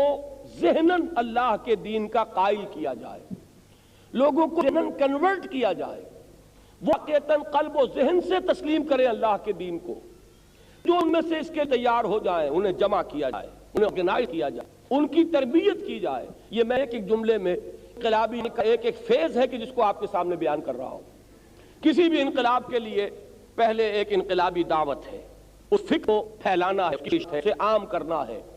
ذرائع ابلاغ اتنے اویلیبل ہوں ان کے ذریعے سے اس انقلابی فکر کو لوگوں تک پہنچانا، یہ پہلا مرحلہ ہے۔ وہ لوگ اس کو اس پر قبول کریں، جو اس ساتھ متفق ہو جائیں، جو ہم بن جائیں، انہیں آرگنائز کرنا ہوگا، منظم کرنا ہوگا۔ ایک طاقت وہ بنیں گے تنظیم سے۔ اور تیسرا درجہ پھر ان کی تربیت کا ہے، وہ میچور ہوں، پختہ ہوں، ان میں قربانی دینے کا مادہ پیدا ہو جائے، ان کے اندر ایک ڈسپلن کی پابندی پیدا ہو جائے۔ اور اس کے بعد مرحلہ آئے گا اس نظام کے ساتھ ٹکراؤ کا۔ اس ٹکراؤ میں ایک فیز وہ بھی ہے کہ جسے آج کل ہم کہتے ہیں پیسو ریزسٹنس، کہ جو بھی نظام قائم ہے اس کی قوت بہت ہے، اس کے اختیارات بے پناہ ہیں، اس کے پاس جیلیں ہیں، اس کے پاس پھانسی کے پھندے ہیں، اس کے پاس فائرنگ سکواڈز ہیں، اس کے پاس نہ معلوم کیا کچھ ہے۔ تو پہلا فیز یہ ہوگا کہ کسی بھی ابھرتی ہوئی انقلابی طاقت کو وہ کچلنا چاہیں گے، وہ پرسیکیوشن کے ذریعے سے، تشدد کے ذریعے سے، وہ چاہیں گے کہ ان کے اعصاب کو اس طریقے سے توڑ کر رکھ دیں، ان کی قوت ارادی کو ختم کر کے رکھ دیں۔ لیکن یہ مرحلہ ہوتا ہے انقلاب میں جسے کہا جاتا ہے پیسو ریزسٹنس، مار کھاؤ ہاتھ مت اٹھاؤ، ٹیک اٹ، پرسیکیوشن کو جھیلو، برداشت کرو، لیکن خود انتہائی پیسفل، تمہارا ہاتھ بھی نہ اٹھے اپنے سیلف ڈیفنس کے اندر۔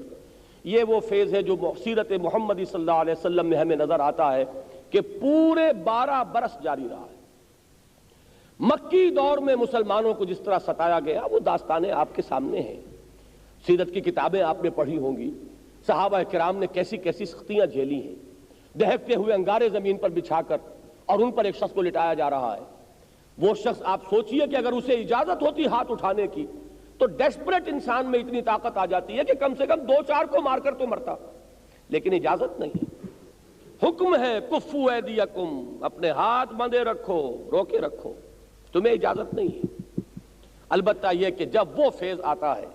معلوم ہوتا ہے کہ اب ہمارے پاس طاقت اتنی ہے کہ ہم اس نظام باطل پر کچھ بیکاری لگا سکیں، مقابلے میں آ سکیں، تو پھر یہ تسلیم کا دوسرا فیز آتا ہے اور وہ ہے ایکٹیو ریزسٹنس۔ کہیں سے آگے بڑھ کر اس نظام کی کسی دکھ درک کو چھیڑو جس کے نتیجے میں وہ اپنی پوری طاقت کے ساتھ ریلیٹ کرے گا، اور یہ وقت ہوگا کہ جس میں جان ہتھیلی پر رکھ کر میدان ہوگا۔ یہ 3 فیزز ہیں ابھی تسلیم اور ٹکراؤ کے، جو ہمیں سیرت محمدی صلی اللہ علیہ وسلم میں بتمام و کمال نظر آتے ہیں۔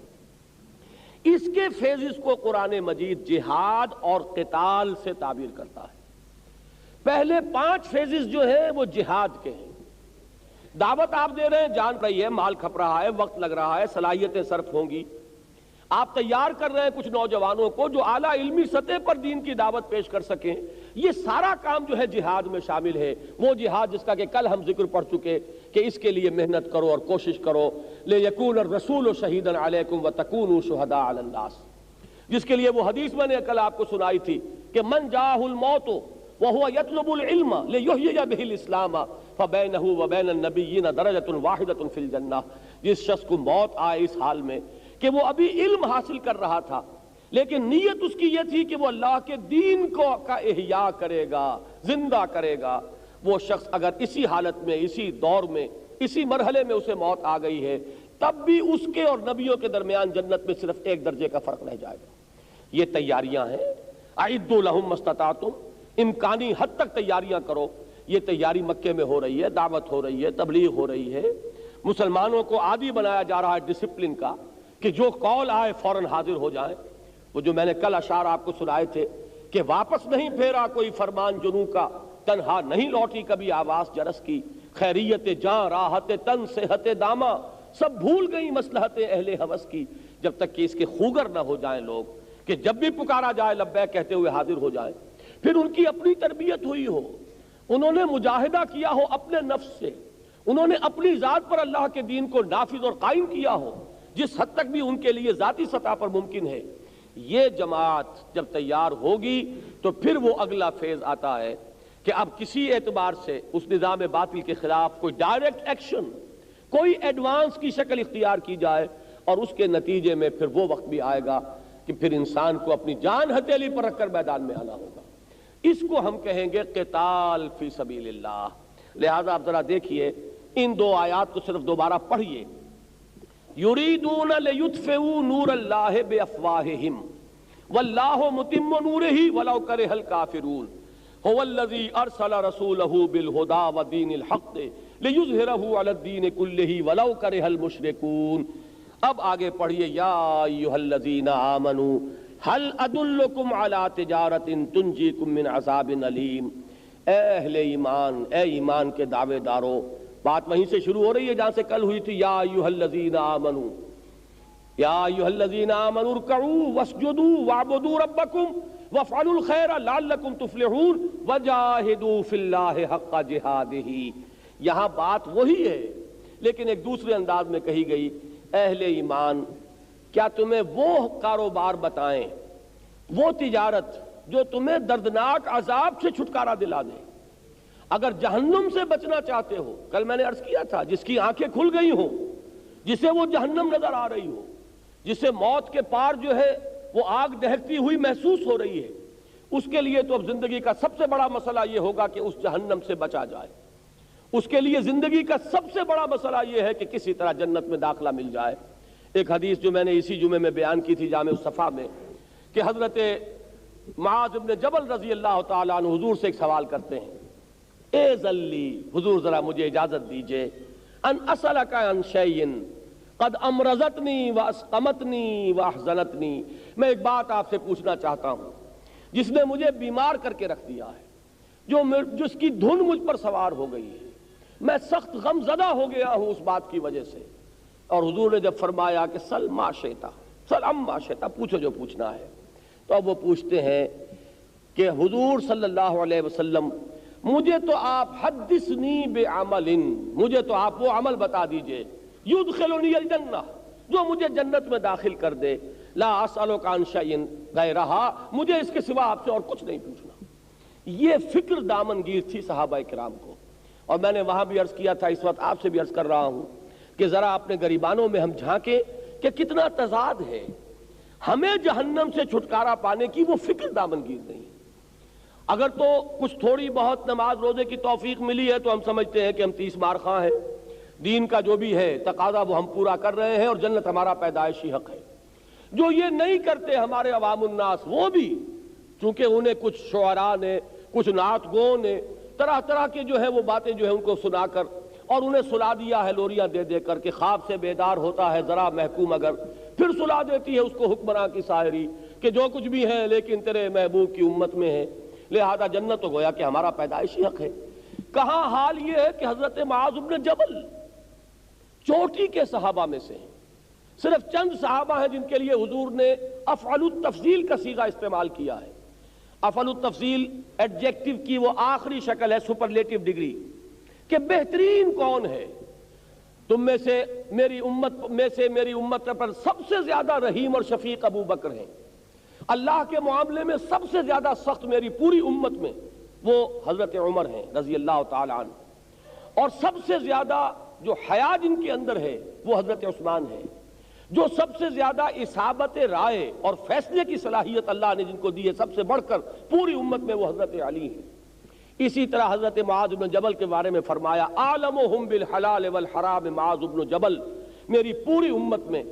حلال اور حرام کے احکام کو سب سے زیادہ جاننے والا یہ معاذ بن جبل ہے۔ اور غزوہ تبوک کے سفر میں وہ ساتھ ہیں اس وقت، اور وہ ان سے پوچھتے ہیں، اس وقت پوچھتے ہیں حضور سے ایک سوال مجھے کرنا ہے، سوال ایسا ہے قد امرضتنی واسقمتنی واحزنتنی، اور وہ سوال کیا ہے؟ صرف یہ حدثنی بعمل یدخلنی الجنہ، حضور مجھے وہ عمل بتا دیجئے جو مجھے جنت میں داخل کر دے۔ وہ بھی اگلی بات ہے جنت میں داخلہ، یہاں فرمایا گیا هل ادلکم علی تجارت تنجیکم من عذاب علیم، کیا تمہیں بتایا جائے وہ کاروبار، وہ تجارت جو تمہیں دردناک عذاب سے چھٹکارا دلا دے؟ اب اس سوال کا جواب خود اللہ نے دیا، تؤمنون باللہ ورسولہ، ایمان پختہ رکھو اللہ پر اور اس کے رسول پر۔ یہاں پھر دیکھیے وہی بات آ گئی کہ خطاب تھا یا ایھا الذین آمنوا سے، لیکن دوہرا کر کہا گیا کہ پختہ رکھو ایمان۔ اس لیے ایمان کے دو درجے ہیں، ایک وہ اقرار باللسان جس کی بنا پر تم مسلمان ہو گئے ہو، اور ایک ہے وہ یقین قلبی جو اصل ایمان ہے۔ جب تک کہ اس یقین قلبی تک رسائی نہ ہو، اگر تم یہ سمجھتے ہو کہ ایمان کی حقیقت تمہیں حاصل ہو گئی ہے تو مغالطے میں ہو۔ تؤمنون باللہ ورسولہ، ایمان پختہ رکھو، محکم رکھو اللہ پر اور اس کے رسول پر، وتجاہدون فی سبیل اللہ باموالکم وانفسکم، اور جہاد کرو اللہ کی راہ میں اپنی جانوں اور اپنے مالوں کے ساتھ، ذالکم خیر لکم ان کنتم تعلمون، یہی ہے تمہارے لیے بہترین طرز عمل، یہی ہے نتیجے کے اعتبار سے بہترین عمل کی شکل اگر تم سمجھو۔ بظاہر گھاٹے کا سودا ہے، یہی صلاحیتیں، یہی قوتیں، یہی مال، اس کو انویسٹ کرتا ہے آدمی مزید کمانے کے لیے، مزید دولت حاصل کرنے کے لیے، مزید آسائشیں اپنے لیے حاصل کرنے کے لیے، دنیا میں اپنے جو پھیلنے اور پھولنے اور پھلنے، اس کے لیے انسان اپنا وقت لگاتا ہے، اپنی قوتیں، اپنی توانائیاں، اپنی ذہانت، اپنی صلاحت۔ اب اگر اسی کو لگائے گا وہ دین کے لیے تو ظاہر بات ہے دنیا سمٹے گی، سکڑے گی، اب بڑھے گی نہیں۔ یہ بات نہیں ہو سکتی کہ یہ بھی چلے اور وہ بھی چلے، اس میں بھی ترقی اور وہ بھی ترقی ہو، یہ تو بالکل ایک نظری بات ہے جو ناممکن ہے۔ اس لیے کہ ہمیں یہ معلوم ہے کہ اگر یہ بات ہوتی تو سب سے بڑھ کر ہوتی حضرت ابو بکر کے لیے، لیکن ہمیں معلوم ہے حضرت ابو بکر رضی اللہ تعالی عنہ جو مکے کے چوٹی کے تاجروں میں سے تھے، 40,000 درہم کا سرمایہ ان کا اس وقت تھا جب کہ وہ ایمان لائے، لیکن جب اب ان کا وقت لگ رہا ہے اللہ کے دین کی دعوت میں،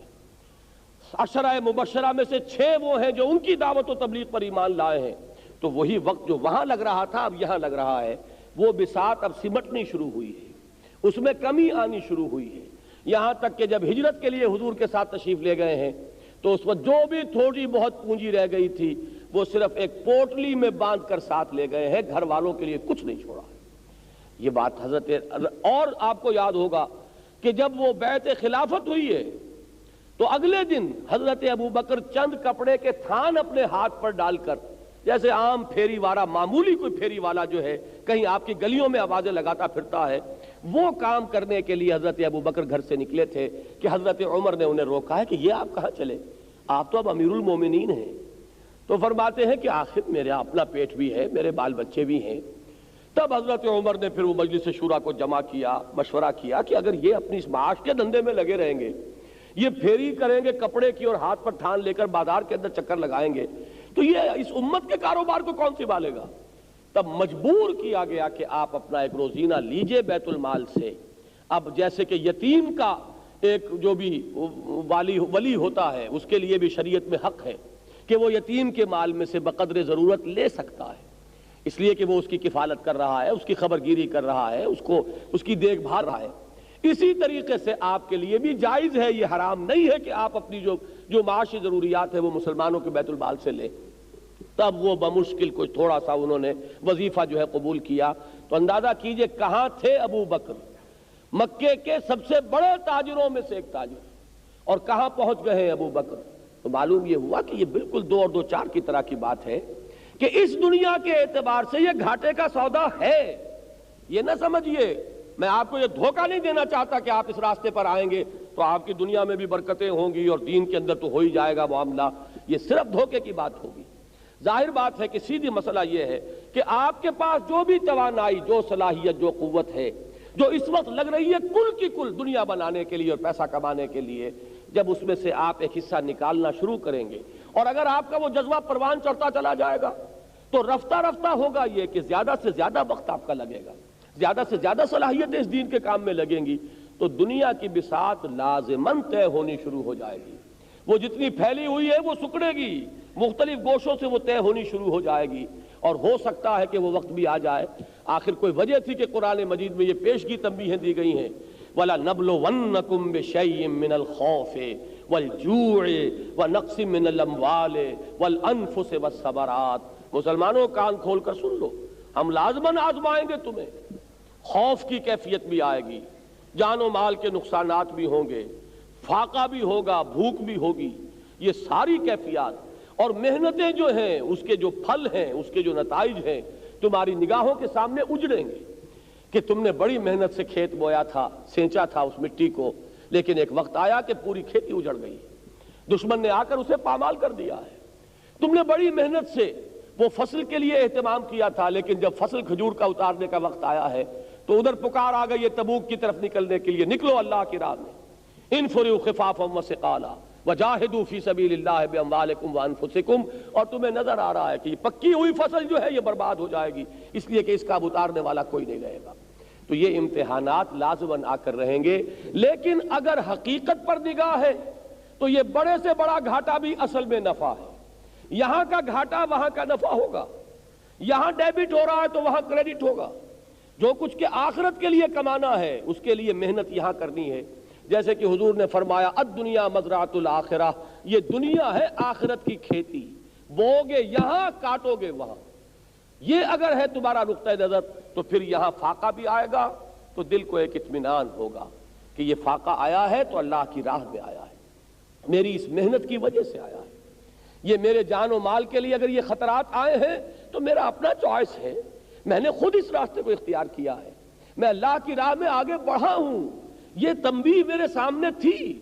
کہ وَلَنَبْلُوَنَّكُمْ بِشَيْءٍ مِّنَ الْخَوْفِ وَالْجُوعِ وَنَقْصٍ مِّنَ الْأَمْوَالِ وَالْأَنفُسِ وَالثَّمَرَاتِ۔ یہ ہے بات جو فرمائی ذَلِكُمْ خَيْرٌ لَكُمْ إِن كُنتُمْ تَعْلَمُونَ۔ اب ذرا ابتدائی 4 آیات اور پڑھ لیجئے، بقیہ سورہ مبارکہ انشاءاللہ تعالی ہم کل پڑھیں گے۔ سبح للہ ما فی السماوات وما فی الارض، آسمان اور زمین میں جو کچھ ہے اللہ کی تسبیح کر رہا ہے۔ اب پس منظر میں چونکہ میں اصل مضمون بیان کر چکا ہوں، اب اس کا ایک ایک لفظ ابھر کر آئے گا آپ کی نگاہوں کے سامنے۔ یہ تمہید کیوں باندھی گئی؟ بڑی پیاری تمہید ہے کہ ایک مذہبی تصور یہ بھی ہے کہ بس تسبیح کرتے رہو، بیٹھے رہو کونوں کے اندر، میدان میں آ کر تپتی راہیں مجھ کو پکاریں، دامن پکڑے چھاؤں گھنیری، یہ باطل کو للکارنا اور باطل سے پنجہ آزمائی، اور نظام جو ظالمانہ اور استحصالی نظام ہو ان کو بے خود ان سے اکھاڑ کر اللہ کا دیا ہوا نظام عدل قائم کرنا، یہ بڑے جان جوکھوں کے کام ہیں۔ شیطان تسلی دیتا ہے، بیٹھو اطمینان سے بیٹھو، یہ بھی تو نیکی کا کام ہے نا، آخر اللہ اللہ کر رہے ہو، تم تسبیح کر رہے ہو، تحمید کر رہے ہو، تقدیس کر رہے ہو، نوافل ادا کر رہے ہو، یہ بھی تو نیکی کے کام ہے۔ شیطان کا سب سے بڑا حربہ یہی ہے، وہ ہر شخص کو زہر دے کر نہیں مارتا، کسی کو وہ گڑ دے کر مارتا ہے، اس لیے کہ اگر کوئی گڑ دے کر مارا جا سکتا ہو تو اسے زہر کائے کو دیا جائے۔ آپ بلند تر نیکی کی طرف پیش قدمی کریں گے تو کم تر نیکی کا راستہ آپ کو سجھائے گا، نیکی کا راستہ سجھائے گا، لیکن کیوں سجھا رہا ہے؟ اس لیے کہ وہ بلند تر نیکی کی طرف یہ جو ہے پیش قدمی نہ کرے، اس پر جمع رہے۔ اور ظاہر بات ہے کہ جو اللہ کا بندہ ہے اور جو اللہ کے ساتھ کچھ مخلصانہ تعلق رکھتا ہے، اسے اگر گناہ کی دعوت دو گے تو وہ آسانی سے قبول نہیں کرے گا، لیکن جس اعلیٰ تر درجے کے اوپر وہ ہے اس سے کم تر پر لے آؤ گے تو یہ تمہارا ایک پازیٹیو گین ہے۔ شیطان کا مقصد جو ہے وہ یقیناً یہاں پر حاصل ہو رہا ہے۔ لہٰذا ایک وہ بھی ہے تسبیح و تحمید کا تصور کہ جہاں اگر نیکی کا انسان کا تصور یہاں تک محدود ہو کر رہ جائے، اور وہ جہاد اور قتال فی سبیل اللہ اور غلبہ دین کی جد و جہد اگر اس کے لیے حجاب بن جائے تو یہی چیز در حقیقت ایک بہت بڑی رکاوٹ بن جاتی ہے۔ یہاں کس شان سے کہا کہ اگر ہماری تسبیح و تحمیدی کا معاملہ ہے تو کائنات کا ذرہ ذرہ ہماری تسبیح کر رہا ہے، تم سے ہمیں تسبیح و تحمید نہیں چاہیے، کچھ اور چاہیے۔ دو شعر فارسی کے ہیں لیکن میں سمجھتا ہوں کہ اس موضوع پر واقعہ یہ ہے کہ نقطہ عروج کلائمیکس کا درجہ رکھتے ہیں۔ زنوری سجدہ می خواہی ز خاکی بے شزاں خواہی، بہت پیارا ہے یہ شعر کہ مقام بندگی دیگر، مقام عاشقی دیگر، ایک ہے بندگی کا مقام یہ اور ہے، ایک ہے اللہ کے عشق اور محبت کا مقام یہ اور ہے۔ ز نوری سجدہ می خواہی، یہ نوری کون ہے؟ فرشتے۔ یاد آیا ہوگا کہ جب اللہ تعالیٰ نے فرمایا تھا انی جاعل فی الارض خلیفہ، تو فرشتوں نے کیا کہا تھا؟ نحن نسبح بحمدک ونقدس لک، پروردگار ہم تیری تسبیح کر رہے ہیں، تقدیس کر رہے ہیں، تیری تحمید میں لگے ہوئے ہیں، تو تسبیح و تحمید و تقدیس ہو رہی ہے، اور کون سی چیز ہے کہ جس کے لیے کسی کو خلیفہ بنانے کی ضرورت ہے؟ یہ ذرا ہماری سمجھ میں نہیں آ رہا۔ نحن نسبح بحمدک ونقدس لک، سارے آپ کے احکام و فرامین جو ہیں ان پر عمل ہو رہا ہے، آپ کے جتنے بھی احکام ہیں ان کی تنفیذ ہو رہی ہے، تسبیح و تحمید میں ہم لگے ہوئے ہیں۔ اس کی طرف اشارہ کیا اقبال نے کہ زنوری سجدہ می خواہی۔ حدیث میں آتا ہے کہ ساتوں آسمانوں پر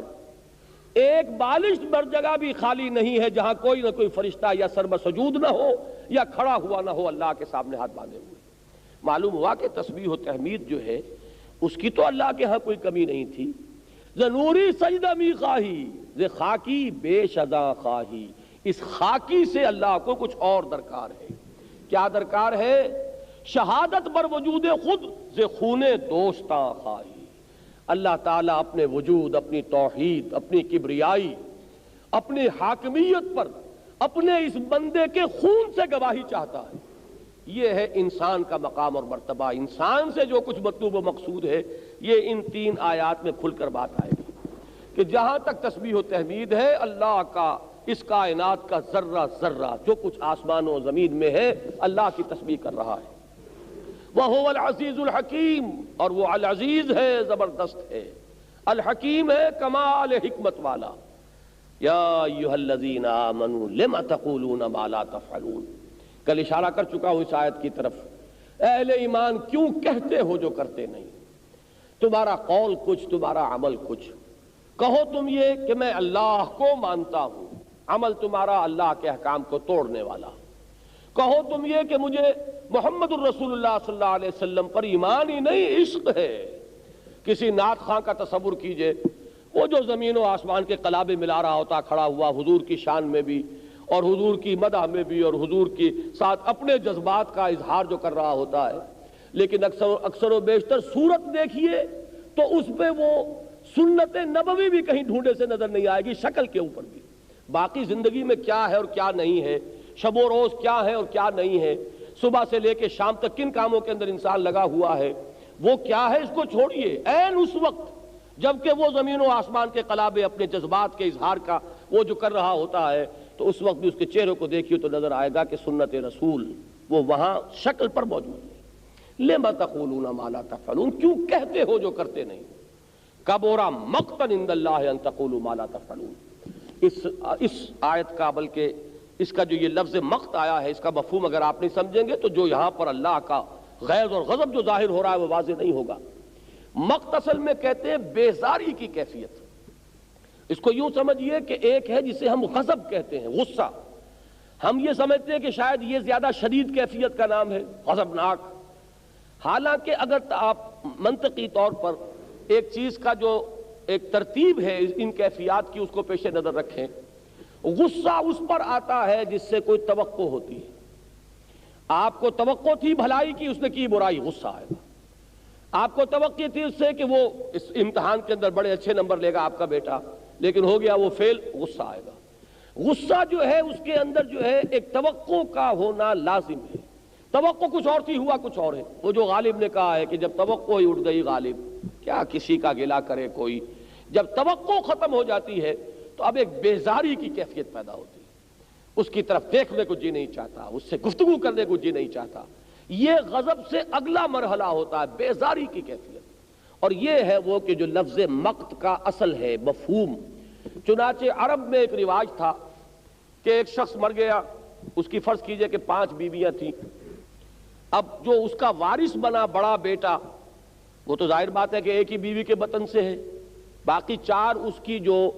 سوتیلی مائیں ہیں،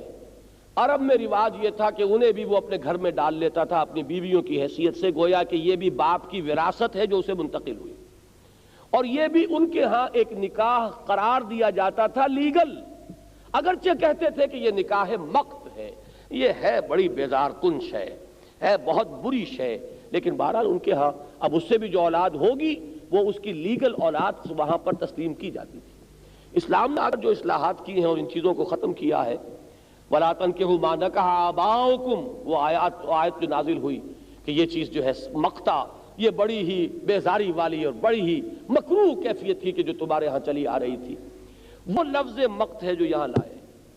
کبورا مقتن عند اللہ ہے، اور مقت پہ ساتھ اضافہ کبورا، بہت بڑا ہے، بہت ہی بڑی ہے یہ بات اللہ کے لیے بیزاری کی، ان تقولوا ما لا تفعلون، کہ تم کہو جو کچھ کے کرتے نہیں،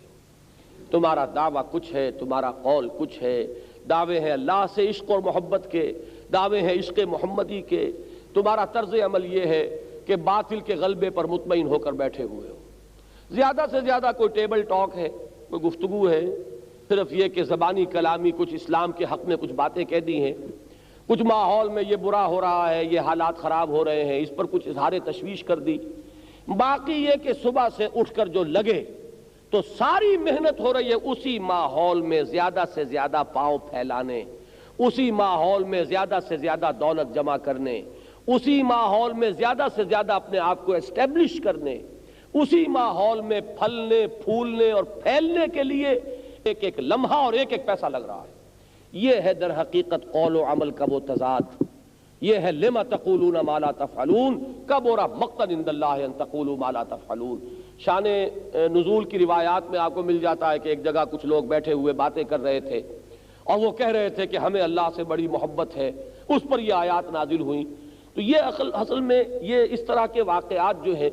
ان کو اگر پس منظر میں رکھا جائے تو وہ اور نکھر کر مضمون سامنے آ جاتا ہے، لیکن یہ کہ اصل جو ہے اس سورت کا اپنا ایک جو نظام ہے، اس کے اپنے اندر آیات کے اندر جو ربط اور تعلق ہے اس کو سامنے رکھیے کہ اصل میں یہ ہے اس دعوت جہاد کے لیے اور اس کے لیے منزل آخری معین کی یونیورسل ڈومینیشن آف اسلام، اس کرۂ ارضی پر اللہ کا غلبہ دین حق کی حیثیت سے، یہ ہے آخری منزل مقصود اسلام کی، اور جہاد اس وقت تک جاری رہے گا۔ اب اس کے لیے جو بھی صاحب ایمان ہیں، جو واقعتاً جہنم سے بچنا چاہتے ہیں، جو واقعتاً جنت میں داخلے کے خواہش مند ہیں، ان کو للکارا گیا ہے، ان کو پکارا گیا ہے، جان اور مال لے کر میدان میں آؤ اور اللہ کے دین کو غالب کرنے کے لیے سردڑ کی بازی لگاؤ۔ اگر یہ نہیں کرتے ہو تو یہ تناقض ہے، یہ منافقت ہے،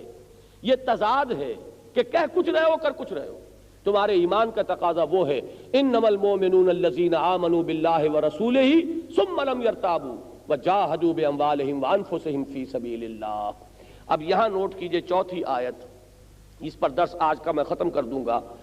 اس میں اصل میں اس جہاد کی آخری منزل دکھا دی جو میں پہلے بیان کر چکا ہوں۔ اس جہاد میں دعوت بھی آ گئی،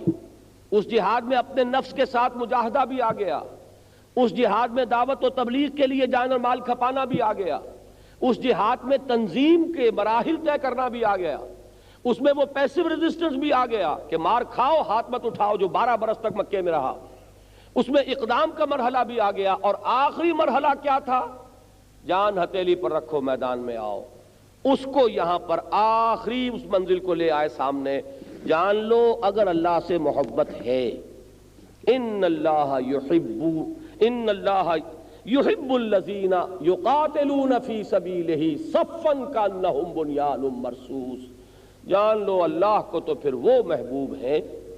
اللہ کو محبت اپنے ان بندوں سے ہے، جیسے میں نے اس آیت کے بارے میں عرض کیا تھا کہ اس کا ایک رنگ جو ہے، انداز مولانا ظفر علی خان نے اپنے اس شعر میں لیا ہے کہ نور خدا ہے کفر کی حرکت پہ خندہ زن، پھونکوں سے یہ چراغ بجھایا نہ جائے گا۔ اسی طرح اس آیت سے بھی ایک اسلوب جو ہے مستعار لیا علامہ اقبال نے، جیسے یہاں ان اللہ یحب الذین یقاتلون فی سبیلہ، اقبال کا شعر ذرا ذہن میں لائیے، محبت مجھے ان جوانوں سے ہے ستاروں پہ جو ڈالتے ہیں کمند، اللہ کو محبت اپنے ان بندوں سے ہے جو اس کی راہ میں جنگ کرتے ہیں۔ یہ قتال کا لفظ آیا ہے اب جنگ کے لیے، جہاد کا لفظ ان تمام مراحل کو کور کر رہا ہے جو میں کل عرض کر چکا ہوں کہ جہاد بہت براڈ بیسڈ ہے، اس کا کانسیپٹ بہت وسیع ہے، یہ عام ہے، قتال خاص ہے، یہ قتال تو در حقیقت اس کی چوٹی ہے، لیکن یہ کہ اللہ تعالیٰ جس بندے کو اس مقام پر پہنچا دے گویا کہ وہ محبوبیت کے مقام پر پہنچ گیا۔ یہاں ہمارے دین کا ایک ویلیو سٹرکچر جو ہے اس کی ایک بڑی اہم بات سامنے آ گئی کہ اللہ کو محبوب کون ہے؟ اور کیجئے گا، جو بہت زیادہ نفلی عبادتیں کرتا ہے، جو بہت زیادہ تسبیح و تحمید کرتا ہے، جو بہت زیادہ نفلی روزے رکھتا ہے، یہ سارے کام اپنی جگہ پر تربیت کے لیے، تزکیہ کے لیے ایک متوازن طریقے پر یہ کام کیا جائے گا تو ہر فعل قیمتی ہے، تسبیح بھی لازمن ہے، تکبیر بھی ہے، تحمید بھی ہے، نفلی نماز بھی ہے، لیکن اگر یہی چیزیں رہ جائیں اور اس سے اگلی منزل کی طرف پیش قدمی نہ ہو تو پھر یہ چیز حجاب بن جاتی ہے، یہ چیز رکاوٹ بن جاتی ہے، یہ پہلی منزل جو ہے دوسری منزلوں کے لیے حجاب کا کام دیتی ہے۔ لہذا اس آخری کو سامنے رکھ لیا گیا کہ جان لو، ویسے بھی جتنے بھی دنیا میں فلسفہ اخلاق ہیں ان میں کانسیپٹ ہوتا ہے the highest good, the highest virtue, سمم بونم، کہ سب سے اعلیٰ خیر کیا ہے، خیر اعلیٰ، ہائیسٹ گڈ کیا ہے؟ تو highest good according to the Quran is اللہ کی راہ میں جنگ کرتے ہوئے اس طریقے سے سیسا پلائی ہوئی دیوار کے مانند کھڑے ہو جانا اور جان ہتھیلی پر رکھ کر حاضر ہو جانا کہ وہ انسان اپنے لیے سعادت اسے سمجھے کہ اگر میری جان کام آ جائے تو یہی میرے لیے سب سے بڑی کامیابی ہے۔ ان اللہ یحب الذین یقاتلون فی سبیلہ صفا کأنہم بنیان مرصوص، اللہ کو تو محبت اپنے ان بندوں سے ہے جو جنگ کرتے ہیں اس کی راہ میں صفیں باندھ کر، گویا کہ وہ سیسا پلائی ہوئی دیوار ہے۔ جہاد سے قتال تک کی منزلیں بھی آج سامنے آ گئی، اور جہاد کے وہ تین جو لیولز ہیں، ایک ذاتی سطح پر مجاہدہ مع النفس جو کل آ گیا تھا عبادت رب کے لیے، ایک اللہ کے دین کے پھیلانے اور عام کرنے کے لیے دعوت و تبلیغ، شہادت علی الناس کے لیے یہ دوسری منزل، اس میں جان اور مال کا کھپانا، اور تیسری اور بلند ترین منزل اللہ کے دین کو بالفعل غالب اور نافذ اور قائم کرنے کے لیے سر دھڑ کی بازی لگا دینا۔ اس میں بھی ایک فیز وہ رہے گا کہ مثلاً اگر ہمیں اللہ توفیق دیتا ہے کہ ہم یہ عزم مصمم کر کے یہاں سے اٹھے کہ یہی راستہ اختیار کرنا ہے، تو ہمارے لیے اس غلبہ دین کی پہلی منزل ہوگی اپنے اس ملک پاکستان میں اللہ کے دین کو غالب کرنا۔ اس کے بعد بھی بات ختم نہیں ہوگی، بلکہ نگاہ ہماری رہے گی اونچی، نگاہ بلند، سخن دل نواز جہاں پر سوز، یہی ہے رخت سفر میر کارواں کے لیے، نگاہ ہماری ہوگی ورلڈ ڈومینیشن، پورے کرۂ ارضی پر اللہ کے دین کو غالب کرنا۔ اور جب تک وہ مرحلہ نہیں آتا، چلو کہ وہ منزل ابھی نہیں آئی، کہ انسان کے سامنے یہ رہے بات کہ ہمارا یہ کام اصل میں پایہ تکمیل کو پہنچے گا اس وقت جبکہ پورے کرۂ ارضی پر اللہ کا دین نافذ ہو جائے۔ البتہ اس کی پہلی منزل یہ ہے کہ جہاں اللہ نے ہمیں پیدا کیا ہے، جہاں ہم رہ رہے ہیں، جس سرزمین کے ہم پر حقوق ہیں، جیسے کہ آپ کو معلوم ہے ہمارے دین میں تصور دیا گیا جس راستے پر آپ چل رہے ہیں اس راستے کا بھی آپ پر ایک حق ہے، اس میں اگر کوئی چیز تکلیف دہ ہے وہاں سے ہٹائیے، اس راستے میں کہیں آپ بول و براز جو ہے اس سے اس راستے کو گندا نہ کر دیجئے، اس راستے کی بھی حقوق ہے۔ یہ سرزمین جس میں کہ ہم رہ رہے ہیں، جہاں سے ہمیں اللہ تعالیٰ غذا بھی دے رہا ہے، خوراک بھی دے رہا ہے، اسی زمین کی پیداوار ہے کہ جس کو ہم بطور غذا استعمال کر رہے ہیں، اس سرزمین کا سب سے پہلا حق ہے ہم پر، اور وہ یہ کہ اس پر اگر اللہ کے سوا کسی اور کا اقتدار مطلق ہے تو اس کو ختم کریں اور اللہ ہی کے اقتدار مطلق کو اس سرزمین پر نافذ کریں، قائم کریں، لیکن جزوی نہیں، ان ٹوٹیلٹی۔ یہ نہیں کہ ایک گوشے میں تو اللہ کا دین اور دوسرے گوشے میں نہیں. ان میدانوں میں تو شریعت کورٹ ہے، وہ قوانین کا جائزہ لے سکتی ہے، ان میدانوں کے لیے نہیں. ادھر سے وہ آؤٹ آف باؤنڈز ہے یہ ایریا ان کے لیے. یہ بات ہے تو پھر کچھ نہیں ہے، یہ تو پھر وہی شرک ہے. باطل دوئی پسند ہے، حق لا شریک ہے، اور شرکت میں آنا ہے، حق و باطل نہ کر قبول. اس کرۂ ارضی پر وہ اللہ کا دین جو نافذ کرنا ہے، اس کے پہلے قدم کے طور پر اس سرزمین پاکستان پر جو خدا داد ہے، اللہ کی عطا کردہ ہے، اس پر اللہ کے دین کو بتمام و کمال نافذ کرنا، یہ اگر ہماری عملی جد و جہد کا ایک بنیادی مقصد بن جائے تو یہ ہے وہ راستہ کہ جو سورہ صف ہمیں دکھا رہی ہے. اقول قولی ھذا واستغفر اللہ لی ولکم ولسائر المسلمین والمسلمات.